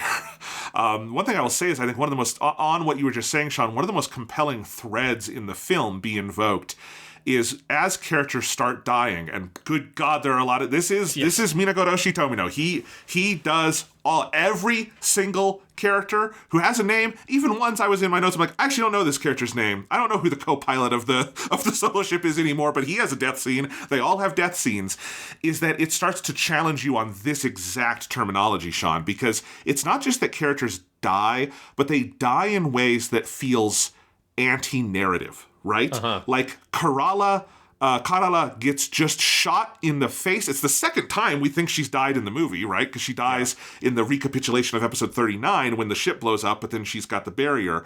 And she's had this barrier, and we're led to believe that because Messiah is inside her, the baby that Cosmo gives the name Messiah, that she is protected, and she isn't, because she actually, to the Ide on this like broad level, does not matter. What matters is this thing that it is growing inside her, which there's a lot we can talk about there as well, because there's really interesting things that branch off of that. But she just gets shot in the face. Her face is, for what we know, completely destroyed, as Cosmo sees later on. Like, it doesn't get that violent, but we know what happens when bullets, hit someone in the face multiple times, and you have that. But this even goes down to even smaller levels, like near the end of the movie.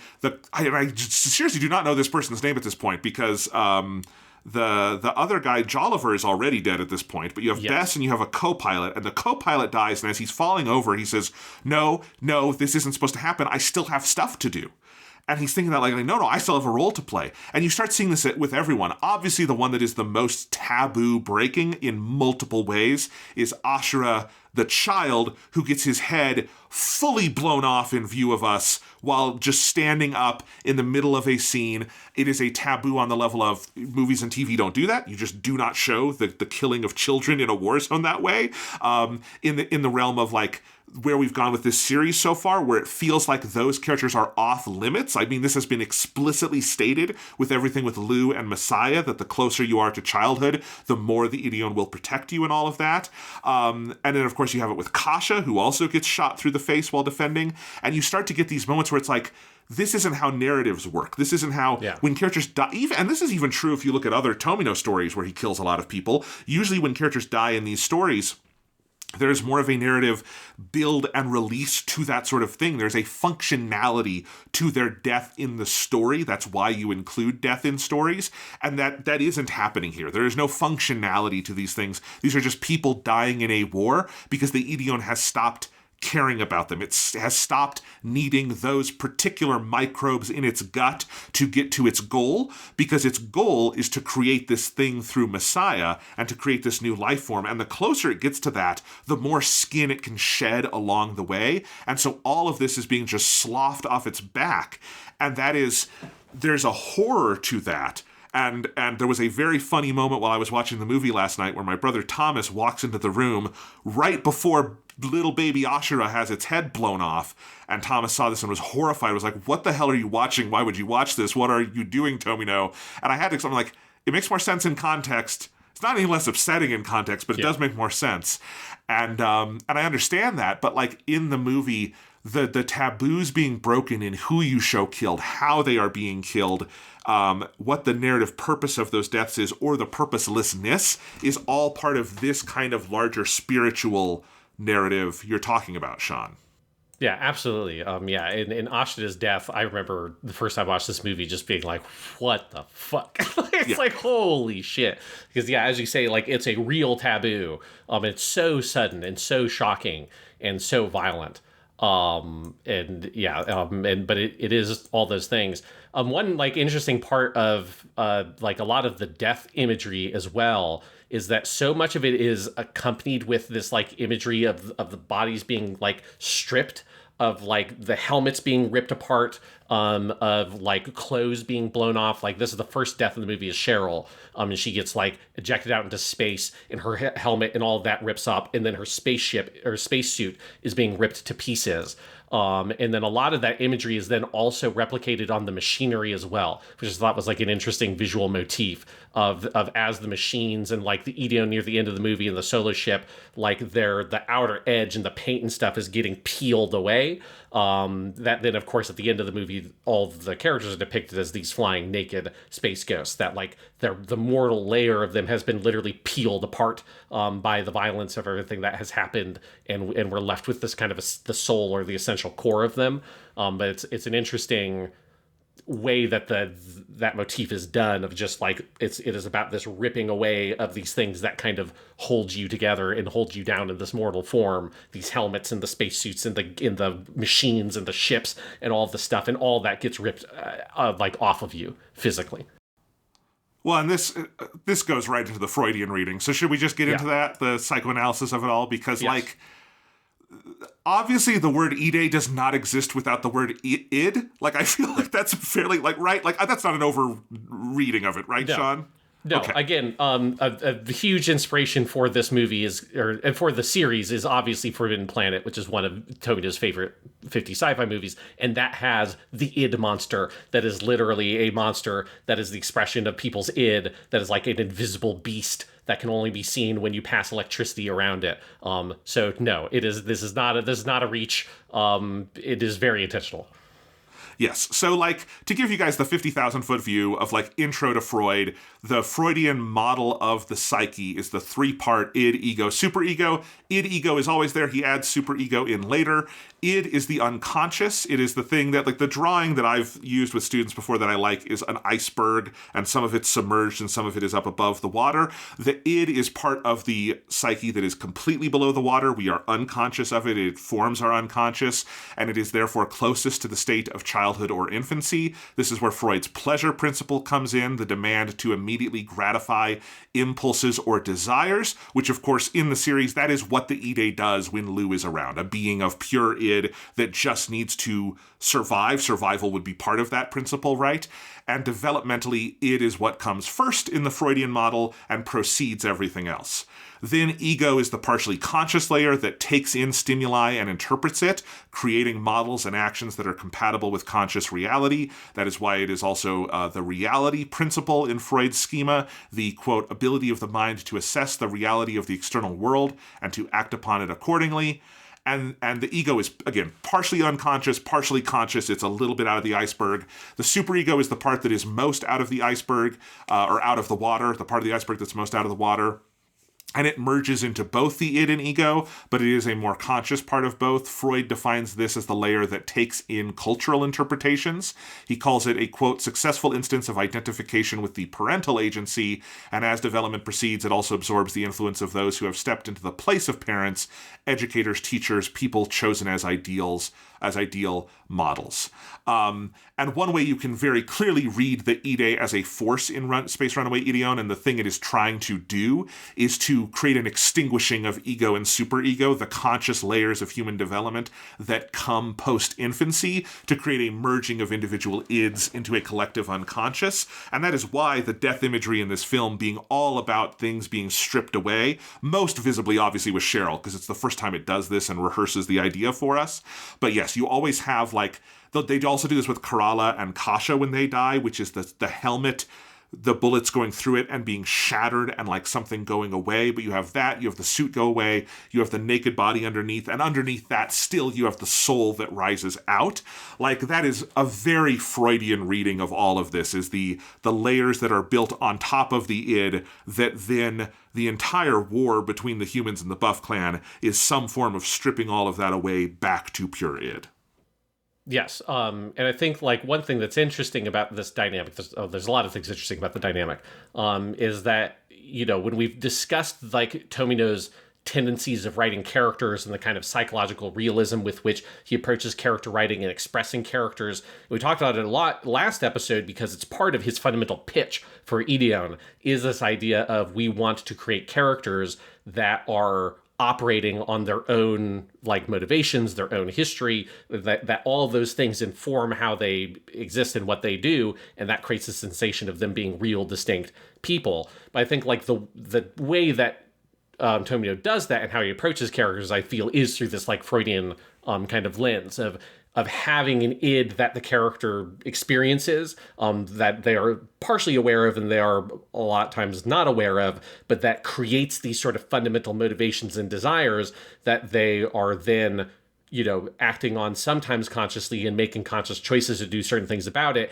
But then there are moments where they have no real control over it. So, you know, and my favorite example always is Amuro stealing the Gundam and running away, because it's just a patently insane thing for him to do in Mobile Suit Gundam. But it is such a clear example of his id that is so associated with the Gundam that he needs it to be a whole being. His sense of identity is so closely attached to it that even if I'm sure if you had asked him in that moment, is this a rational thing to do, he would be able to tell you that it's insane. He has to be with the Gundam in order to survive. It's pleasure principle versus reality principle, exactly. Right? He knows what reality demands, but he goes for that immediate gratification of I'm safe in the Gundam. This also leads into, you've done this before, Sean, of talking about that's the most psychoanalytic part of Gundam because it's the one that shows Gundam as a womb. It's why at the end of that, Ramba Rao literally rips open the cockpit of the Gundam to see Amuro, and all of that is very Freudian in that way.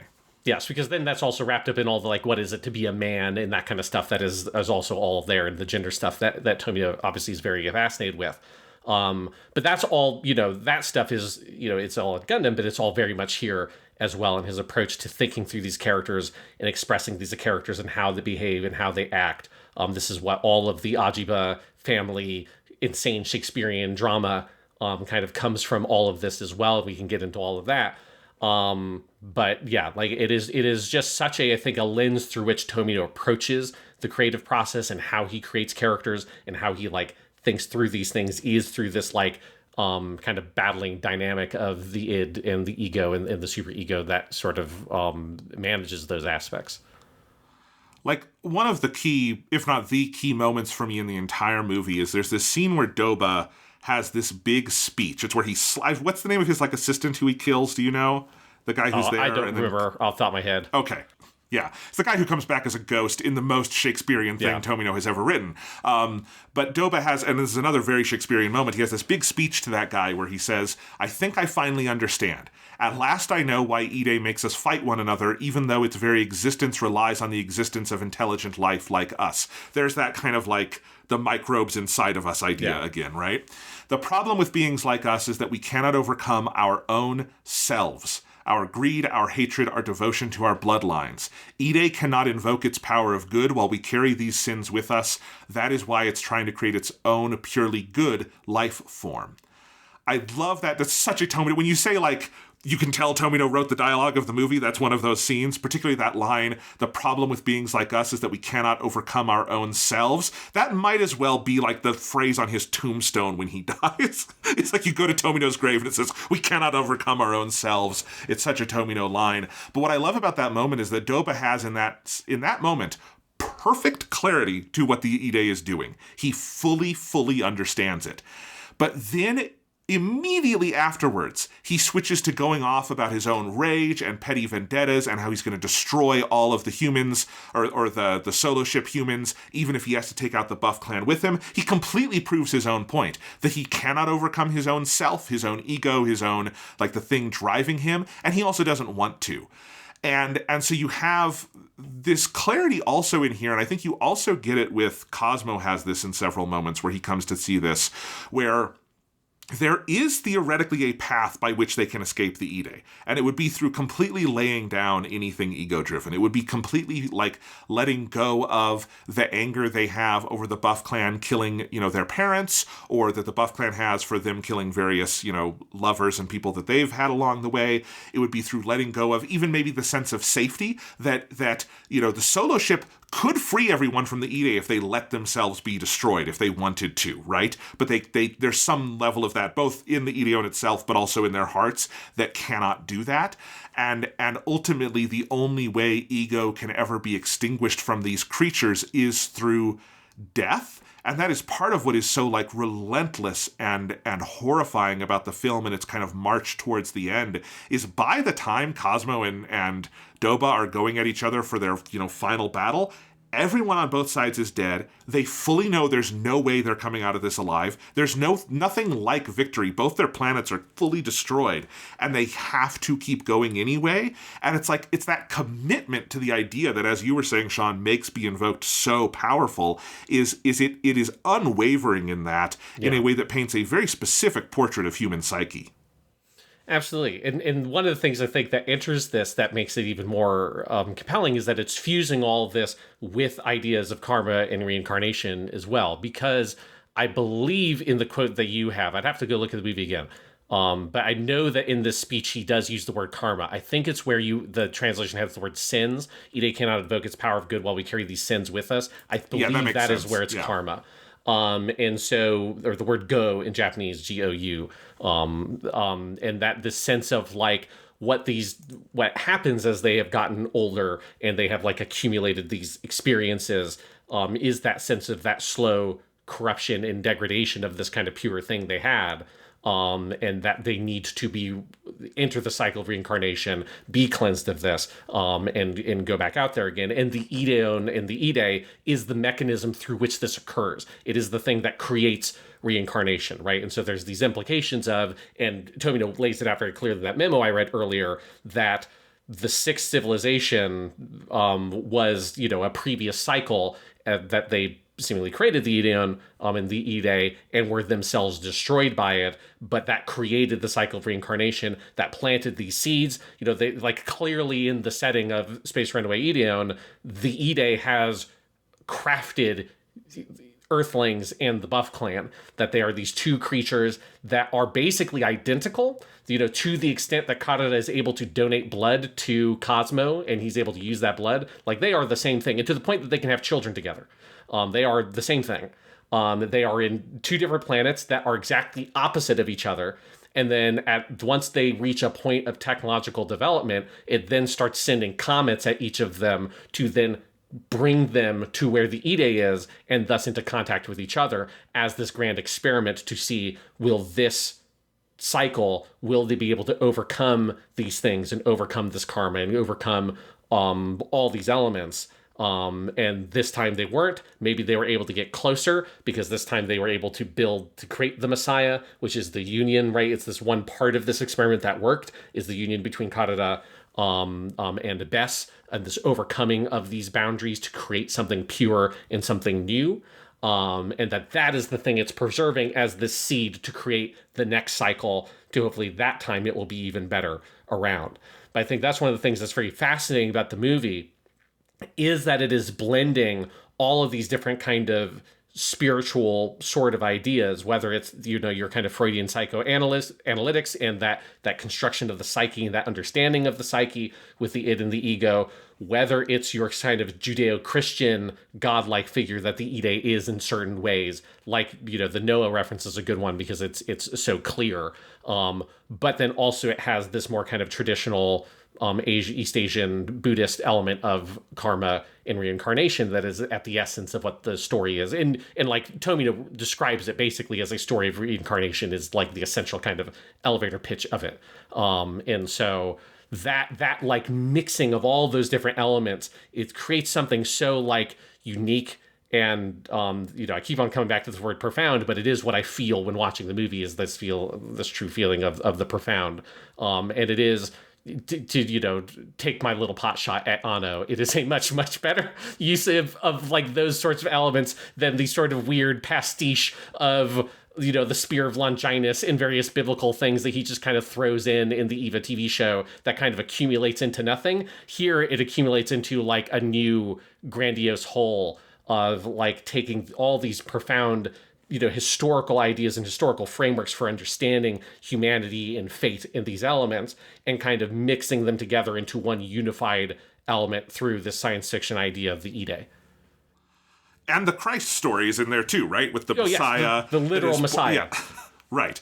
The literal Messiah is in there and all of that stuff too. Yeah, no, to me, Tomino Yoshiyuki, and this is a part of him we haven't really maybe talked about or put words to, but of every anime auteur out there, he is the most spiritual to me, like by far. Mm-hmm. It's kind of like, that interview where David Lynch gave once where he said, Eraserhead is my most spiritual movie, and the interviewer said, would you expand on that? And Lynch said, no, I will not. No. And to me, like, that kind of and I love that moment, and I kind of think that about Tomino. I think a lot of people, if I said in an interview, like, Tomino is the most spiritual anime director, and someone said, would you expand on that? And I said, no, they would think I was being weird, but I think I would have a point. Like, yes. I think when you watch his stuff, I think it is spiritual.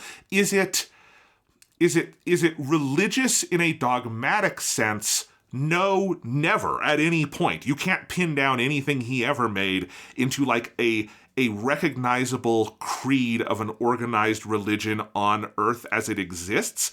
But I don't think that's what the word spiritual necessarily describes. I think he is spiritual in the sense of he has a very clear belief in and a curiosity that we are part of something bigger.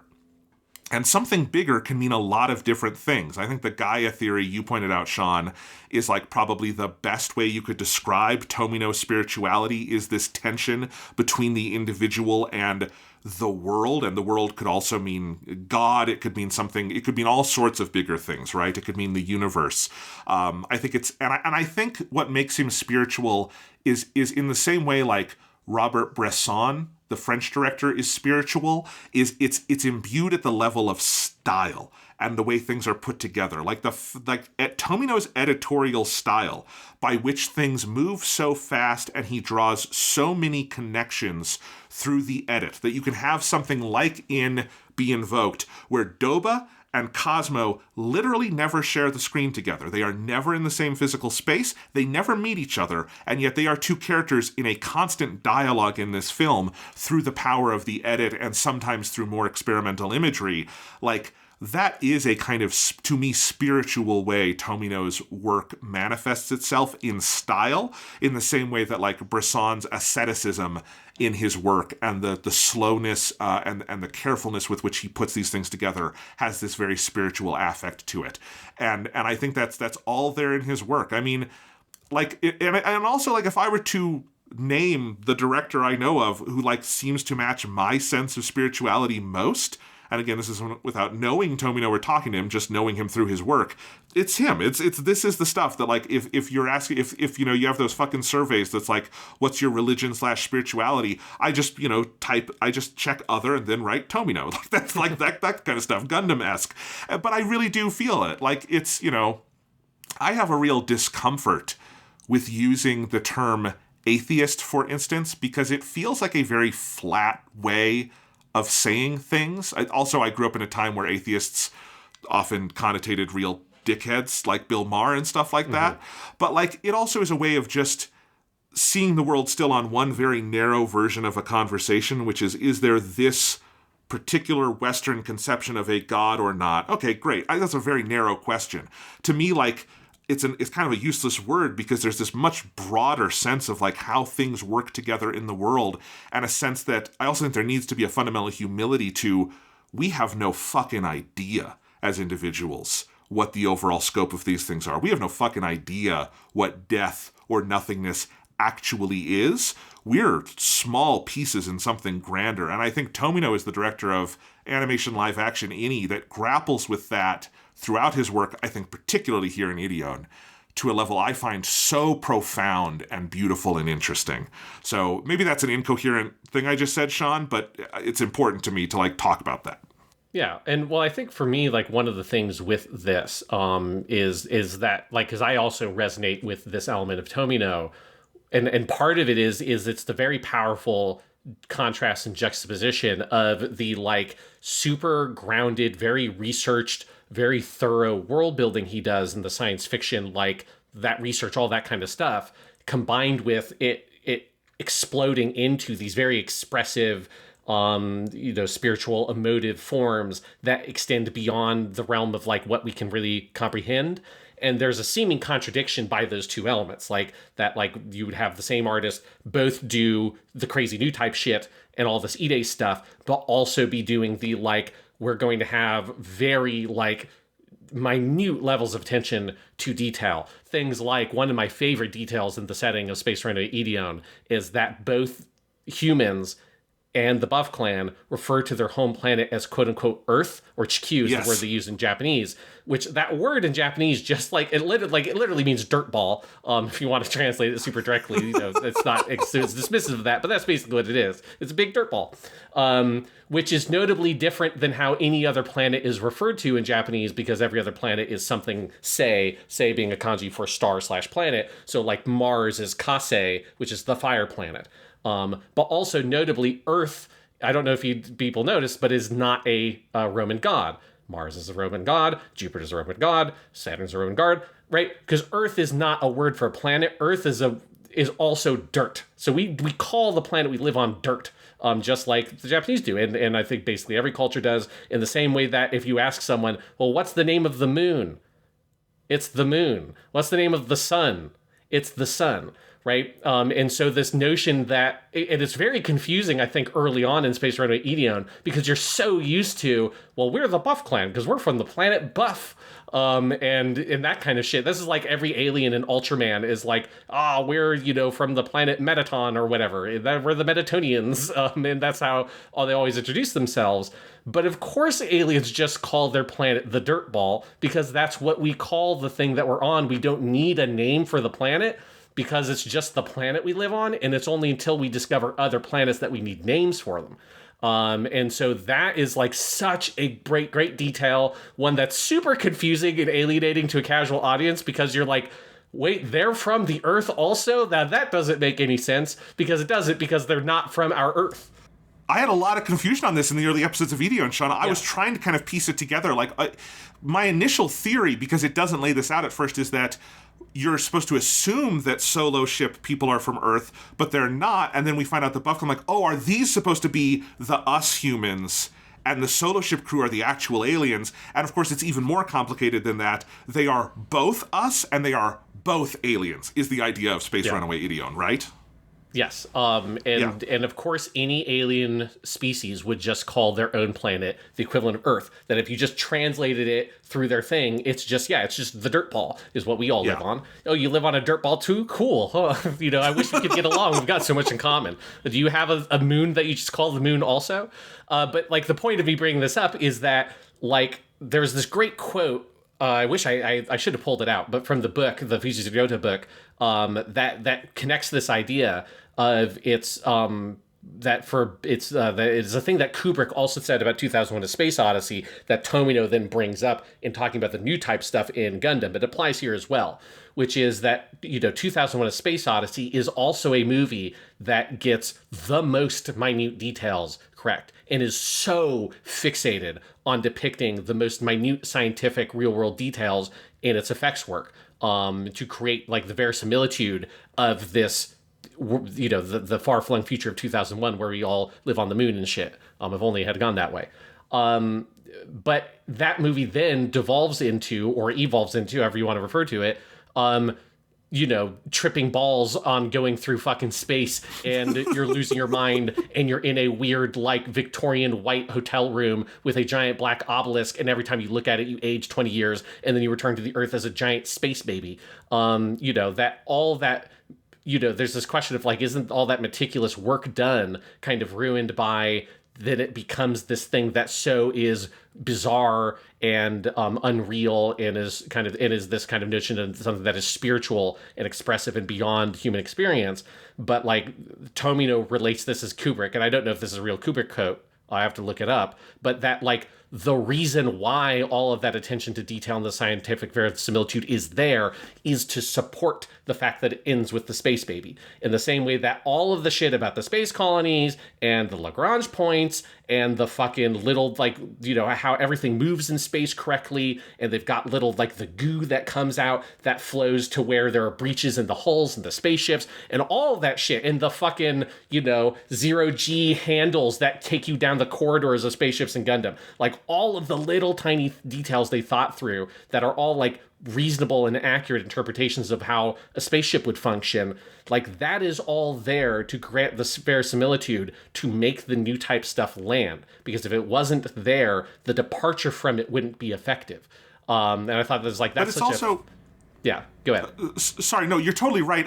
But there's also like, there is also a theological, spiritual dimension to it, even in and of itself, because like there are lots of theologians in different faiths across the spectrum who would say that, who do not view science as incompatible with religion, but would say like the design of the universe is evidence of divinity, is not like an aberration from that there is divinity in all of those little details, and I think in the Kubrick thing and in this example, the fact that the world like works in such a legible way and then becomes illegible, it's not just like setting up for one other thing, it's that there is a continuity of that across that, I think, is how I would say it, right? Well, yes, but it's like, I guess like the point is that it is like the thing that makes whether it's new types or the Ide or the space baby, like you need the grounding is all set up so that stuff can exist in this world, because you need the meticulous detail, you need the verisimilitude, you need the veracity of a world in which we exist in order for us to perceive the world beyond the one that we currently exist in. The one that we can, or the one that we can currently perceive is maybe the better way to say it. But yes, but it is a continuity. It's all part of a greater whole, that this is part of that existence. It's part of that thing that has all that verisimilitude. It just is beyond the thing that we can currently perceive. But to lend validity and grounding to that thing, you need to have the verisimilitude. You need to have the real world that we currently perceive in as the grounding for all of it. But the point of all those details is to get to new types and to display that. It's not to just have your fiddly nerd sci-fi shit. It is to get to the spiritual place.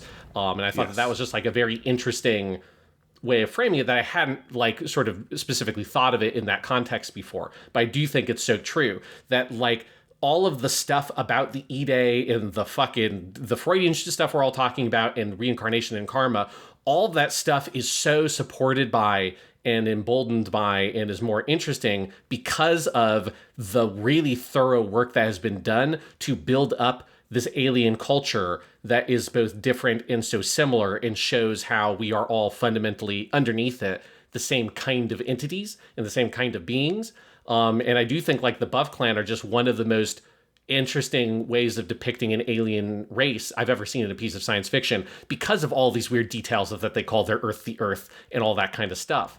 Because they're not alien. They're not alien in any like reasonable sense other than the most basic level of the word, which is they're not us. That's it, right? They have all of our faults. They have all of our strengths. We can fuck them and make babies. Like, it's the same, right? Yeah. Yeah. And it's fascinating. And this is like, this also, Sean, I love this discussion because it like puts a valence to me of why my favorite versions of sci-fi are like the Tomino model or the Kubrick model, right? Of like, it matters when, Star Trek stories go too far afield from process and reality, because it loses what made it compelling, right? Like, because even if, like, here's a great example. You know that episode, it's what is it called? It's like the Monster in the Dark or something in Star Trek Season 1. And it's that creature that is a silicon-based life form that Spock communicates with. One of the best Star Trek episodes ever. It has the absolute goofiest puppet monster thing for like the ooze, although that's also part of what makes it compelling, is it is so alien.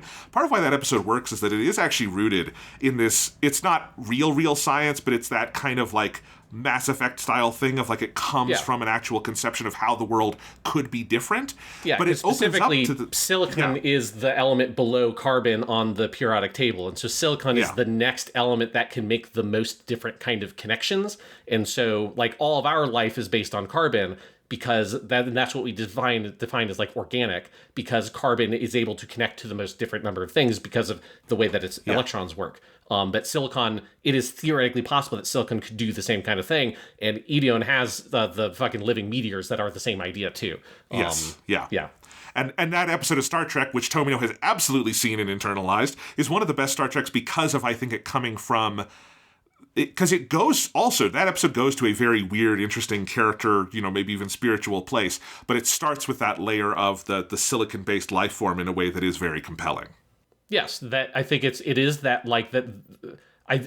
This is like you. This is my favorite kind of science fiction. That I think like using the knowable and the known world of science and using that as a platform with which to investigate that which goes beyond the known world is, to me, the whole point of science fiction / speculative fiction.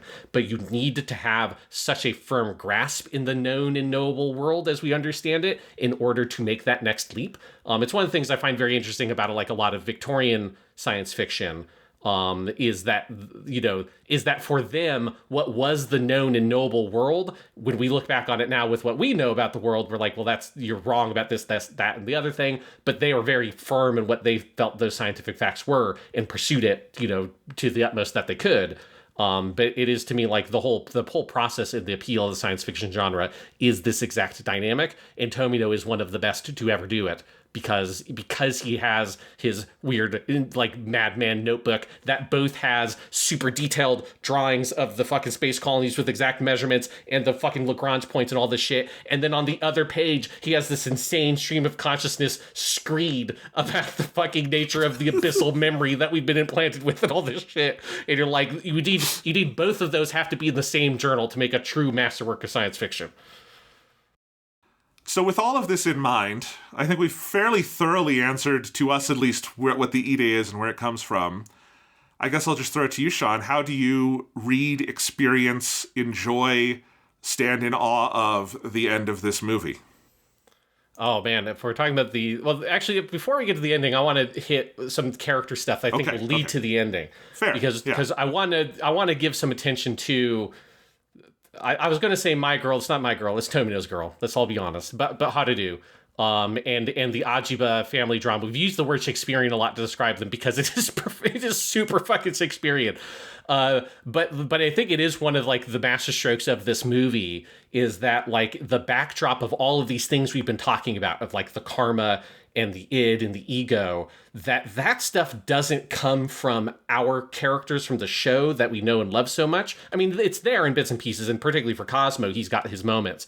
But it mostly comes from Harudu and then Doba, who is effectively a new character for the movie, because he's only in the last episode of the TV show. And Harudu was also like the element of the show that felt most unresolved in that version of the story, because she is so clearly like the bomb that hasn't gone off yet in the story. And we've got a lot with her, but we don't know ultimately her purpose in the story, and that's what we get here. Yeah, and so you get this whole, drama of her relationship with Karada, and, her coming and killing Karada, and then her relationship with her father. And it's just like the character drama is so rich in all of this stuff, where you just have this like really well depicted in a very like, it's in terms of the runtime, it's not a huge part of the movie because this movie has a ton of shit it's dealing with. But in classic Tomino fashion, in a couple of scenes, he's able to paint the whole history of these three people, where like, I think one of the best scenes in the whole movie is the one after Harudu has killed her sister and she comes back to the ship and she has the meeting with her father. Where the staging of the scene is just incredible, where it starts with her getting her wound tended to because she was like, had this grazing wound and she's in this kind of like private chamber, and the dad just steps in with his big crazy flowing cape, because that man loves his cape, and I think Koga Tominori likes animating capes because he's very good at it. He comes in and he sits in this fucking chair looking out over space, and then he has this great line where he says, "This is certainly a woman's room. It's nice." Haru comes in and says, "You tease me." He says, "No, truthfully." She says, "My thanks," and sits down, and there's this quiet moment between them. And the room that is quote unquote certainly a woman's room is this empty fucking just like metal room that all it has is a door, a metal floor and metal walls, a table and two chairs. And that's it. And that's the like, oh, this is a woman's room. The fucking like the patriarchal energy from this dad, the misogynistic energy from this dad, that even when she is like the most minimalist, sparse person in the world, in my reading for it, kind of for this guy, even then he looks just like, oh, well, this is a room that a woman would make. Because obviously like, the whole thing of this dynamic is that he wanted a son and he didn't have one. And so he has tried to make Harudu into his ideal son, regardless of whatever the fuck she wanted for her life. And then Karada is the younger sister that got to do whatever the fuck she wanted. And she gets to be a weird philosopher science lady that goes and just investigates mythology and doesn't have to do anything. And Harudu is stuck as having to be the commander of the military, despite that driving a wedge between her and the man that she loved, despite the fact that she doesn't want to do any of it and all this shit. And she's just made this just like deathly empty, depressing fucking room. And even then this dad is dissing it. And then they start having this conversation about the fleet and who's going to command it. She has this great line, "You will never be able to defeat them if you do not both fear and despise them." And Doba says, "Nonsense. I fight for justice and the protection of the Buff clan. I fight because we have honor worth fighting for." And it's like, no, I'm pretty sure you fight because you don't like the fact that your daughter slept with an alien. I think it's the reason why Doba's so like dedicated to this. Go sorry. ahead. I was just going to say that what's so compelling about this scene, everything you just said, for one, but the dialogue, they basically have the conversation twice. Yes. One where they give what I would argue is like the super ego reason for what they're doing. You see that with Doba there, where he says, I only fight for, it's like the thing you would say as a leader who is trying to cover up their actual reasons of, I fight for justice in the Buff Clan way, that kind of thing. And then, Harulu kind of calls him on it and is like, nah, it's because of the miscegenation, right? Like, that's really what it is that she slept with an outsider. But then you also have this with Harulu where she gives the version that is like the super ego version of it, I had to kill her because she's responsible for all that. She had the gall to bear a child with our enemy, and that's wrong.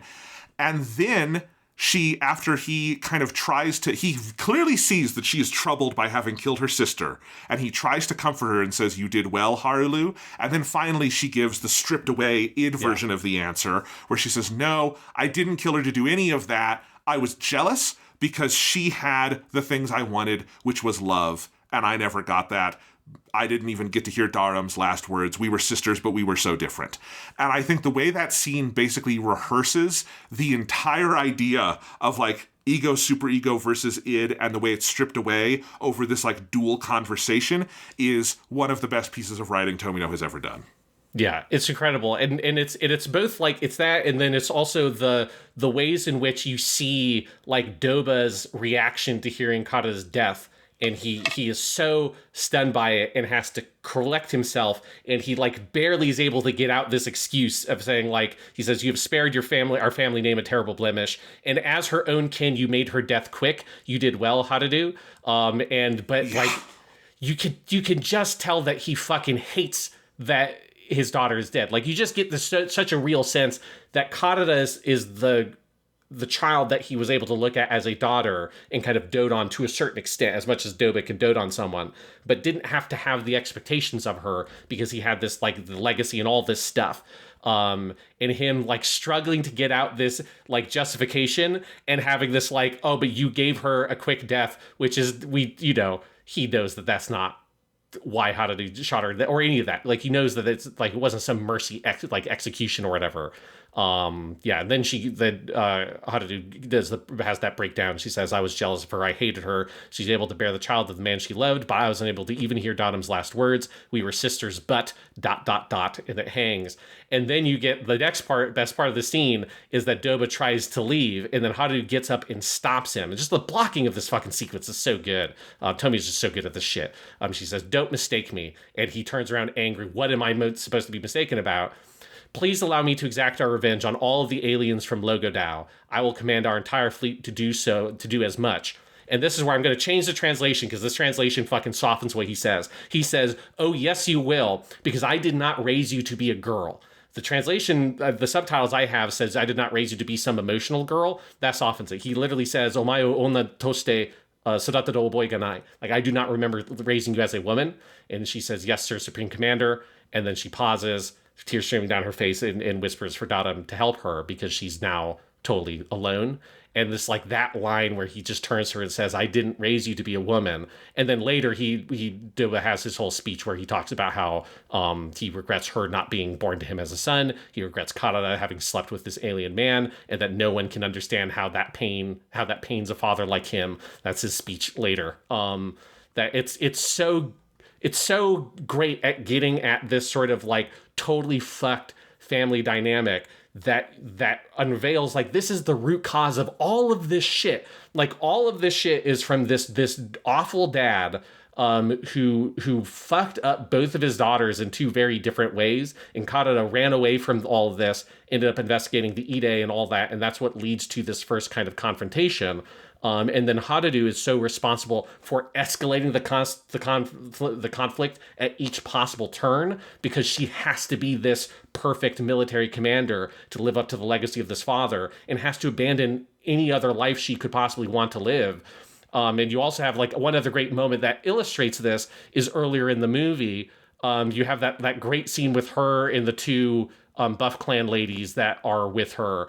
And they have this super awkward conversation where she's like, oh, well, why don't you two not wear your helmets? And they're like, oh, well, because we don't want to hide our beauty. And then and the Haru's like, well, then I suppose that I should never have to wear a helmet ever, huh? Ha ha ha ha. And then they have this awkward laugh. And it's great because the camera in that scene is also at a canted angle. And it's like, you just get how fucking alone this woman is.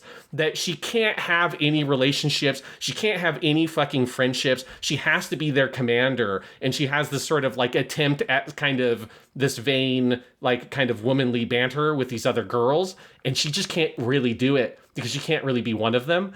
In like multiple different ways. And it's just the tragedy of this lady is so poignant. And Doba is such a piece of shit. And so having that like that necessity of wiping the slate clean and how you see that the accumulation of this karma and all this awful just corruption and kind of, just scum on the souls of these people that has been passed down. And I'm sure Doba has his own father that he got this shit from, that we have to start anew and wipe that slate clean. And I think that the Ajiba family drama is the thing that makes that very kind of powerfully clear.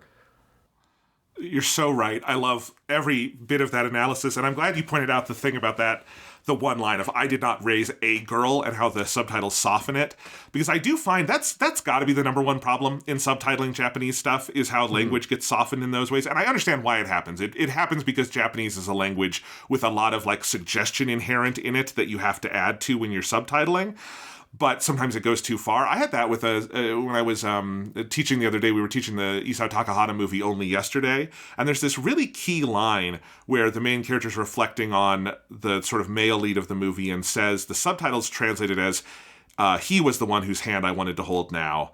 And my students were kind of like, I noticed that they were like reading that line as like, they thought it was very ambivalent. And I explained to them like, no, in Japanese, what she said was, very literally, the one whose hand I wanted to hold was Toshio. Like, it's like, that's how it's laid out grammatically, is like emphatic. And the subtitle like softened it and they all went, oh. And like, I know that sounds like a small difference, but it's like a really meaningful one. And I agree with you that this is the exact same kind of thing where it's like, he's not saying colloquially like, I didn't raise you to be that kind of girl. He's saying, I didn't raise a fucking girl. Get out of here. And it's in that Tomino presentation of gender that is very stark, but very like critically engaged.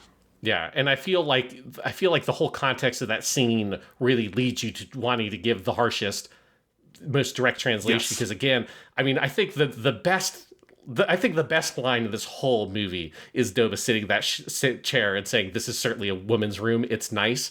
Like, it's the most like Tomio's doing tryouts for fucking Pat Miss Shiroko, Like, it's like, oh my god, like this fucking guy. It's like this awful, terrible room. It's like, oh yeah, this is a woman's room. How nice. It's like, fuck this guy.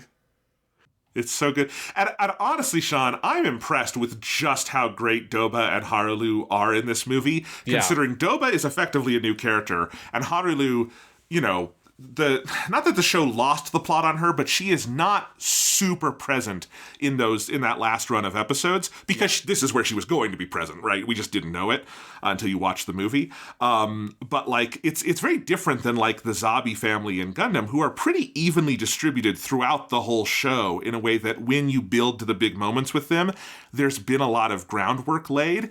And Doba has not like really had that kind of equivalent screen time, but he is as central to this movie as literally anyone else, Cosmo or Bess or anyone, right?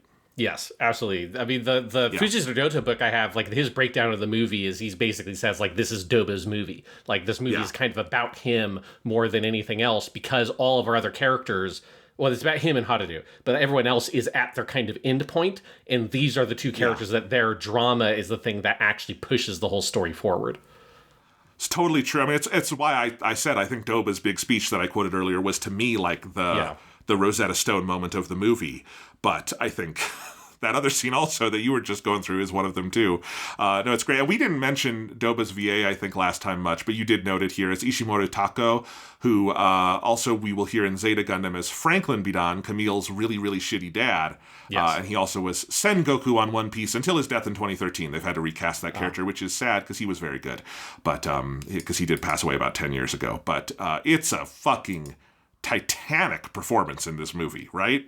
Yeah, I mean, he carries, like, so many, like, great scenes, and he's got all these incredible speeches. Because you also have that other scene, you kind of mentioned it earlier briefly, but where he kills that fucking scientist guy, because he's just, you know, constantly, like, bickering about, like, I gotta go to the fucking Buff Clan Earth, even though it's been fucking split into pieces. Yes.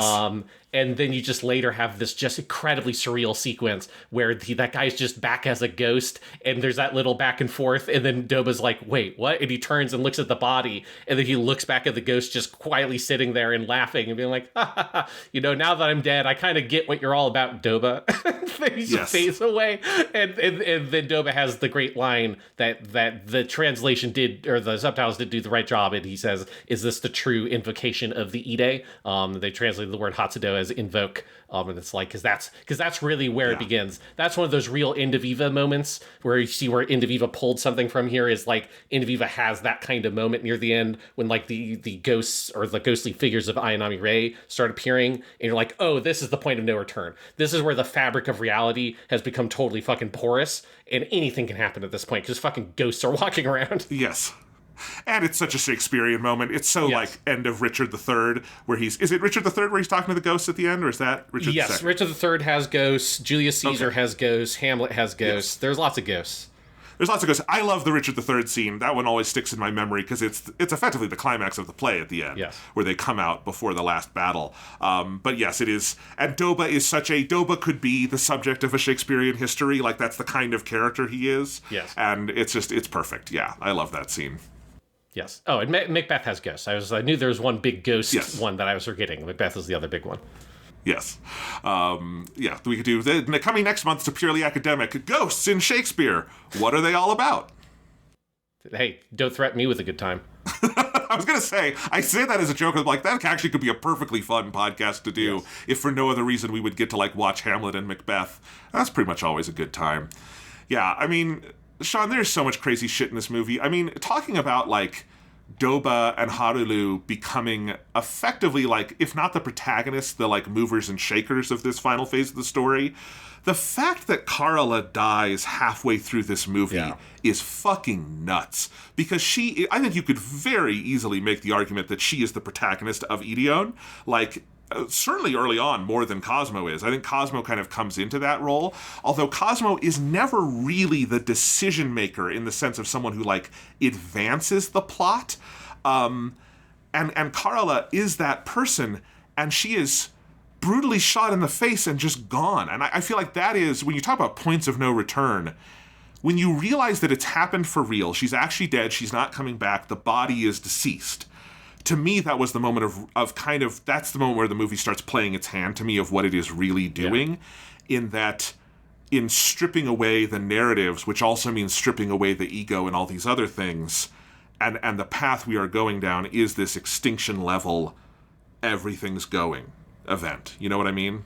Absolutely. But then also you have the great kind of body horror sort of reveal afterwards, where Rappa, the nurse, is checking her body and is flipping the fuck out because she's like, is this what the Ide does? Is this what the Ide can do? Because the Messiah is still alive in her womb, and it's just growing at a crazy rate. And it's like, there's like, you have like this different version of hope at that point of like, okay, we are on a weird fucking track now because our main character, our kind of true protagonist, is now dead, but her child is still growing in her womb, and that is the thing. Like, fuck everything else. That's the only thing that the Ide actually cares about. Right. I mean, that's the moment where they realize, oh, we're all going to die. This is done. This is... And actually that relates to another character I wanted to talk about, the lady who, in the TV version of the ending, comes out and says, we're all going to die, you're fucked, is Cheryl Formosa, who does not have that moment in this movie because she has a very different moment. And I wanted to talk about Cheryl because in the previous episode, you had a lot to say about Cheryl, and understandably, great character. But I was still a little bit... I needed to see more because Cheryl's story ends notably unfinished in the TV show. And she is not in Be Invoked a lot. She is the first major character to go in the narrative of the movie. And yet, I do think the scenes she has are so important to, like, understanding that character, and they do give me what I was kind of thinking about when we talked about this last time, Sean, of needing, like, a final beat with her, because what the final beat she has here, and it is kind of a version of her coming out drunk on the bridge and saying we're all going to die, but what it is she's the person who gets there before everyone else, literally in that she dies and becomes a spirit, but also in that she understands what's going on, which is that they are at the whims of this other thing, and all of their seeming free will has been extinguished, and so she is the person who puts baby Lou in the spacesuit, and takes him out, and prays to the Ide god, like she is in the Old Testament, bringing her child up a mountain and praying, right? Or like she's gonna, there's almost an Abrahamic kind of thing to it also. And the imagery in that scene, because that's the scene where they are bringing the comet to try to destroy the Ideon, and Cosmo is trying to fire the gun. And there's that whole, like, deadline structure to that sequence where it's in the hatch that is stuck and they can't open the hatch yet because of the barrier. Just phenomenal space action. But then you have that series of images where you basically have 3 tiers of largesse, where you have Cheryl holding up Lou, and she is bigger than Lou, and you have the Ideon towering over Cheryl, and it is much bigger than her. And then there's the comet pouring down that is bigger than all of them. And you have several of these just tremendous compositions showing that kind of 3-tiered scale of everything, and Cheryl being kind of at the center of it, and again, being the only one to kind of have a read on this situation, and therefore she is the one who gets thrust out and destroyed, and is the first one to die, and rehearse the idea for us the movie will continue on, of the body being stripped and the spirit rising out of it, and her flying off with Gijay, which also gives us this sense that there might be something better, purer, but also in its own way kind of eerie, waiting for everyone when they cast off this mortal coil and go back into the cycle of reincarnation. Yeah, I do think it's a really key moment that they kind of presage the whole notion of the ghosts, that it does, as you say, it's able to soften or help you process the deaths as they happen in the movie, because the deaths start coming so fast and furious at a certain point that there is in the back of your head this sort of holding on to this, like, well, there can be something more beyond this, that there's a salvation here that we can find, and yeah, like her whole arc, it has to be that. And I do love that Cheryl, that her, like, the last point of her, she has, like, the great, like, kind of mad lady, very almost like Victorian Gothic horror kind of thing of her taking the baby and locking it away in the room, and all that shit is good. But then ultimately it's her being, like, one of the only people willing to truly try to challenge the Ide in some ways, right? Because she's both kind of praying to it, but she's also trying to force its hand, right? And unfortunately, it doesn't work for her, really. That she that nothing can really force the hand of the Ide. But she is, like, trying to face that head on and game what the Ide is by, like, taking Piper Lou and throwing him directly into danger in order to invoke its power. There's something I love that about her conclusion as this, woman who first was so kind of, like, skeptical of all this shit and constantly, like, this naysayer on the crew, constantly, like, poking holes in other people and kind of sniping at them from a corner, to someone who kind of became a believer in it, especially through her relationship with Gijay, to then someone who lost all of those things that she had with her sister and then with Gijay's death. And at the end, like, finally she is someone who then tries to confront all this head on. And it's like, I think it's just a great climax for that character.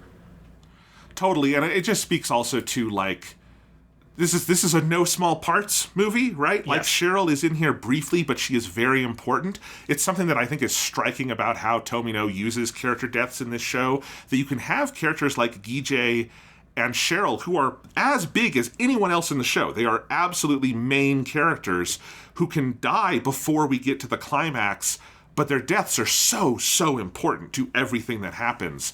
And that's just, that gets more into kind of like televisual serialized storytelling than a film specifically, but that's what Tomino is good at. Yes, and just the sense of that every character is used to their utmost, and, like, everyone feels worthwhile.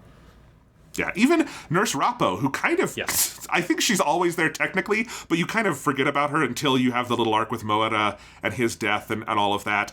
But then even there, she kind of in the TV show exits for a while, but is very important here and also gets a horrifying death with the children.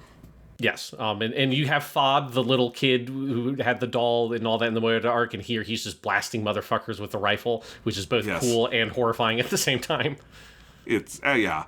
Oh my god. I mean, the end of this movie, the bloodletting that happens. One other thread I absolutely love in this movie is Kasha and Cosmo. There's so much good stuff with them. There's this scene, and actually this whole scene in the middle of the movie, which is where after the first big battle, it's like your first kind of breath moment in the movie where the characters are all on the bridge again. It's the last time they're all going to be together. It's the last time most of them are ever going to see each other. They don't know that yet, but we dramatically understand what this scene is. Yeah. And it's where Cosmo suggests naming the baby Messiah. It's where they're all just kind of talking. You get some key exposition here, but it's also just a very nice final character moment. And then you have this beautiful scene where Cosmo and Kasha lean in, kind of as a joke, kind of sincere, to try to kiss, but they bump helmets because they're still in their spacesuits. And so they literally cannot, there's a barrier that they cannot pass. And it's a funny moment, but then it becomes kind of serious when Cosmo tells her, Shinanaide, do not die. And she says maybe they can get along better when this is all over. And there's so clearly a double meaning to that of like, maybe we can get along better if we survive this and live another day, or maybe in the next life, Cosmo, that kind of thing. Beautiful scene. And then the response to that on the other end when she dies, and then later Cosmo is told of that over the intercom. And the actor who plays Cosmo, what's his name? Shioya Yoku. Yeah. His performance when he hears that Kasha has died and the things he says, the like vulnerability in his voice is like genuinely uncomfortable, like to hear. Like it sounds like it doesn't sound like an anime character. It sounds like a human being who just heard that someone they had a complicated relationship with died. It's so good. Oh yeah, all this stuff is some of my favorite stuff in the movie, because one, all that what we're talking about of the imagery of like the body being stripped of the accoutrement with like death, and a lot of like fixation on the helmets being ripped to pieces, which is how most characters when they die their visors explode, where their helmet gets ripped off or their head gets ripped off with it for some of them. Yes. But that that then couples with this shot of them going in for this kind of playful sort of kiss. And then they bump helmets, right? And it is this thing that is keeping them from being together, right? And then, of course, at the end of the movie, they're naked with everybody else. And it's not with Kasha, although we learned that Kasha's like spirit did kiss Cosmo. He has a little kiss scene with Kitty Kitten. That notion of these barriers that hold people back as these sort of in the world of the ego, in the world of the physical, like these things that keep us apart, that once you're stripped of those things and unburdened by them, you can truly intermingle, to the extent that Cheryl and Gijay in that ending sequence with the ghosts are literally intermingled. They are like two ghosts on top of each other that when one is talking, they come to the forefront and the other one goes behind them, and then they merge back together at the end. So it's like you have that sense of here is them trying to come together, being blocked by these physical things that hold them down. That is also representative of like the violence and the conflict that they're constantly involved in, which particularly for Kasha, I think is like the thing that she's never been able to be open about her feelings, because we know that she has had a very brutal, lonely past, and she's so combative and aggressive a character, and she needs to be able to let those things go in order to open herself up to somebody, which is what can finally happen in the ending. One other great thing with this is that this is directly juxtaposed with that Harudu scene I was talking about earlier, where you have the two Buff Clan ladies, and they're kind of having this like banter that doesn't really play. And so that's that part of what makes that scene so good, is you have this really touching scene with all the solo ship crew get to come together, and Bess learns that Karada is pregnant and all this stuff. And then immediately you cut to Harudu, and she just has like this terrible, lonely, terrible, awful interaction and awkward interaction with these two ladies, that there's no emotional connection there. It makes you feel really bad for her. And then looking at my screenshot gallery, this reminds me of one of the other best moments of the movie, which is when they're getting ready for the next fight to happen. Deck is in the Ideon with a sandwich, and he breaks off a little piece of the sandwich and gives it to the little fucking squirrel, and they're eating it. And another, just like one of the most Tomino lines, where he's like, how can I possibly be eating at a time like this? And then he goes down in the elevator, gets out, throws like a little lunch box to the other dude who's in the fucking seat next to him. He's like, here's lunch, buddy. The guy's like, woohoo, yeah, I've been waiting for this all day. It's like, I love that even up to the fucking like apocalyptic energy the ending, like the whole movie has basically, you still have little details like, I gotta eat a sandwich, and this dude who's been sitting in this fucking cockpit for God knows how long without food is super stoked to get his ham sandwich or whatever that Deck brings him. Like that is the fucking Tomino touch, man. The delight I felt coursing through my body when he gives the bread to the little squirrel dude who starts eating it in his little spacesuit is inexpressible. It is boundless. I love that moment. And I also love that also just confirms that, like, that squirrel wasn't foisted on Tomino. He chose to have a little squirrel mascot in this thing, because if he didn't want the squirrel in the movie, it could have gone the way of the Gundam Hammer, but no. No, the squirrel's there right until the end. The squirrel gets disintegrated with Deck, at the end of the movie. They're both gone. It's crazy. It's crazy. Yeah. Speaking of, okay, that's the last wholesome moment in the Ideon until they're all spirits, I guess. Which read that as you will. You mentioned Kitty Kitten earlier. We did not mention the beginning of this movie. Yes. That opens with it's a recap of the Karale plot, but it's all new animation about him and Kitty Kitten, and it's more like suggestive of that than it is an actual plot recap. And it changes her death to be in the midst of a big explosion that knocks her head off, and it flies across the sky reflected in Cosmo's visor with this blood trail under her neck. And that cuts to him going, "Damn you, Buff Clan!" and him doing this big pose over which the title comes. Yeah. This movie starts at an 11. It is so fever pitch right off the bat. It's incredible. Yeah, because that's what, like, the music swells with this, that version of, like, a big instrumental version of the ending theme from the show, which, of course, is also what plays when Kitty Kitten dies in the show. So there's, like, a good musical continuity there. But yeah, like, Cosmo's, like, most powerful delivery of a line that he says all the time, which is, "Buff Clan me!" It's like, "Damn you, Buff Clan!" And he just fucking screams it to the heavens. It also definitely presages the episode in Victory Gundam with Uso and his mom, and it's like, this is my girlfriend. This is what I got left. That shit's great. It's horrifying, but it's also just an incredible opening to the movie where, that's what I said earlier in our, string of terrible metaphors to try to express how we feel about the movie, of this feeling of it fucking grabs what it's going for by the neck immediately and doesn't let go. Like, that's what I mean. Like, that's how this opening starts, is watching Kitty Kitten's head get blown off reflected through Cosmo's visor, and him screaming to the skies as the orchestra swells and the huge fucking Scooby-Doo logo comes up on the screen. It's like, hell yeah, that's a fucking opening.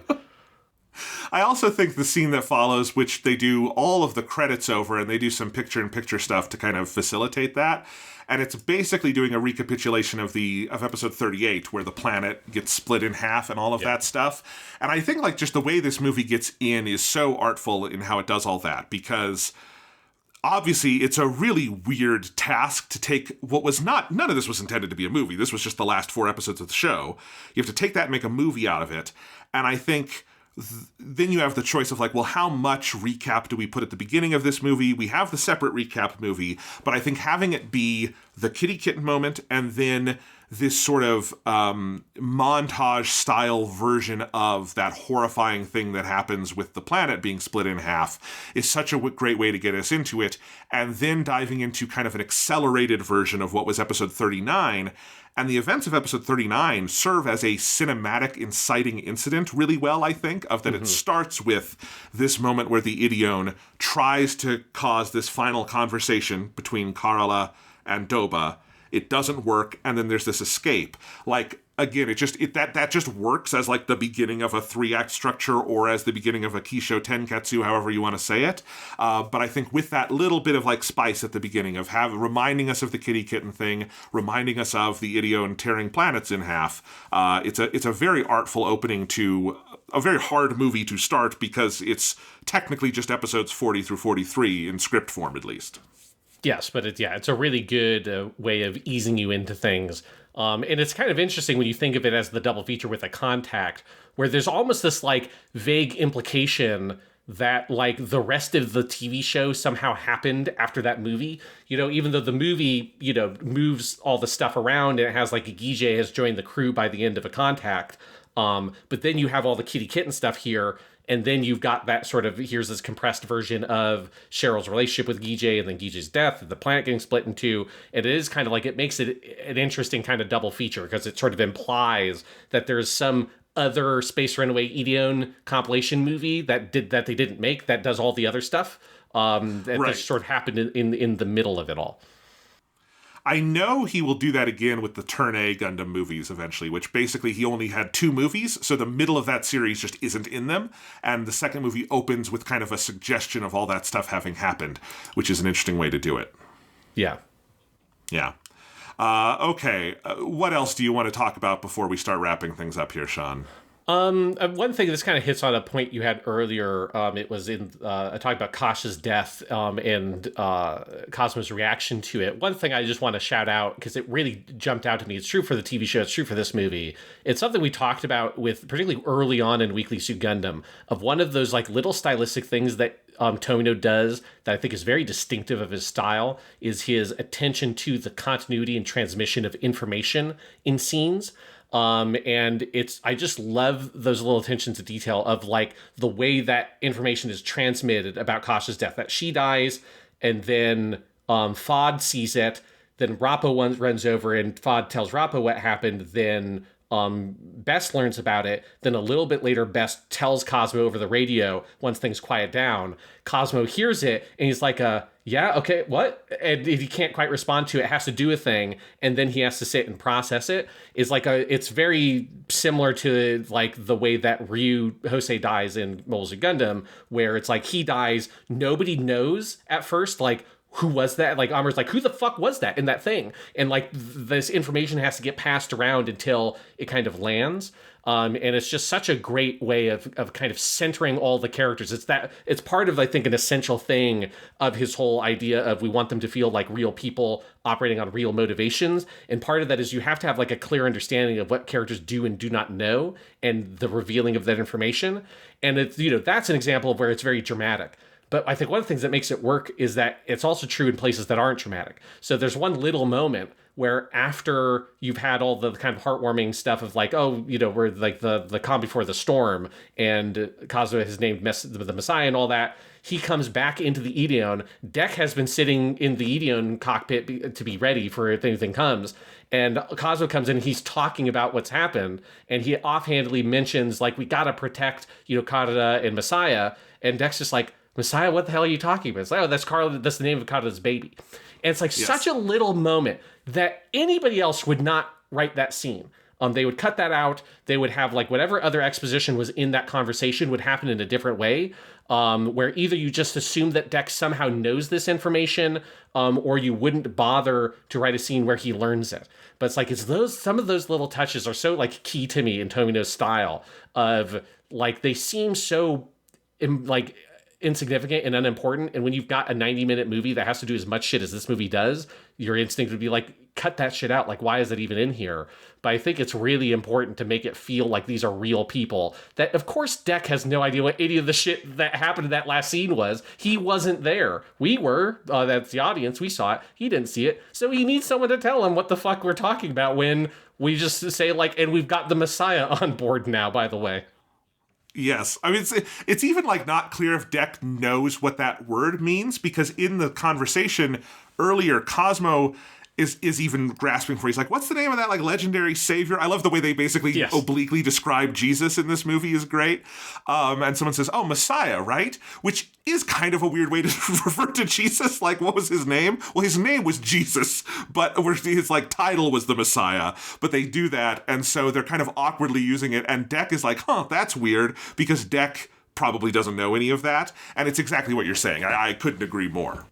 Yes, it's just one of those little details that jumped out to me in this movie that I'm like, even in the movie with as much like compressed time as he has to get all the stuff he needs, he's still going to include those moments. And it's like, I think it just goes to show how important they are for his style, that those things exist. Yeah, absolutely. I mean, it's a preview of like in Zeta Gundam, ain't nobody talking in space without making a hard contact of some sort or another, right? Exactly, yes. Yes. Yeah. So this is the Ideon experience, Sean. I've now witnessed all of it, all 39 episodes, all 2 movies, and I don't know what I was expecting, really, but this is one of the greatest TV shows / movies I've ever seen, Sean. What the actual fuck? How did he follow up Gundam, which might be the best TV show of all time, with something else that might also be the best TV show? Like, it's crazy. As a 1-2 punch, it's crazy. It's absolutely crazy. And, you know, and that the fact that, because we haven't really even fully talked about the ghost stuff here, because it comes to this point at the end of this movie where all of our characters, including like super minor characters, like the Buff Clan commander whose wife was or fiance was a dancer, like all of them show up as weird ghosts that basically sound like they're fucking high because they're like, oh man, this is great. Wow. It's like, oh, it's all over. Like, man, why are we so bummed out about all that stuff, man?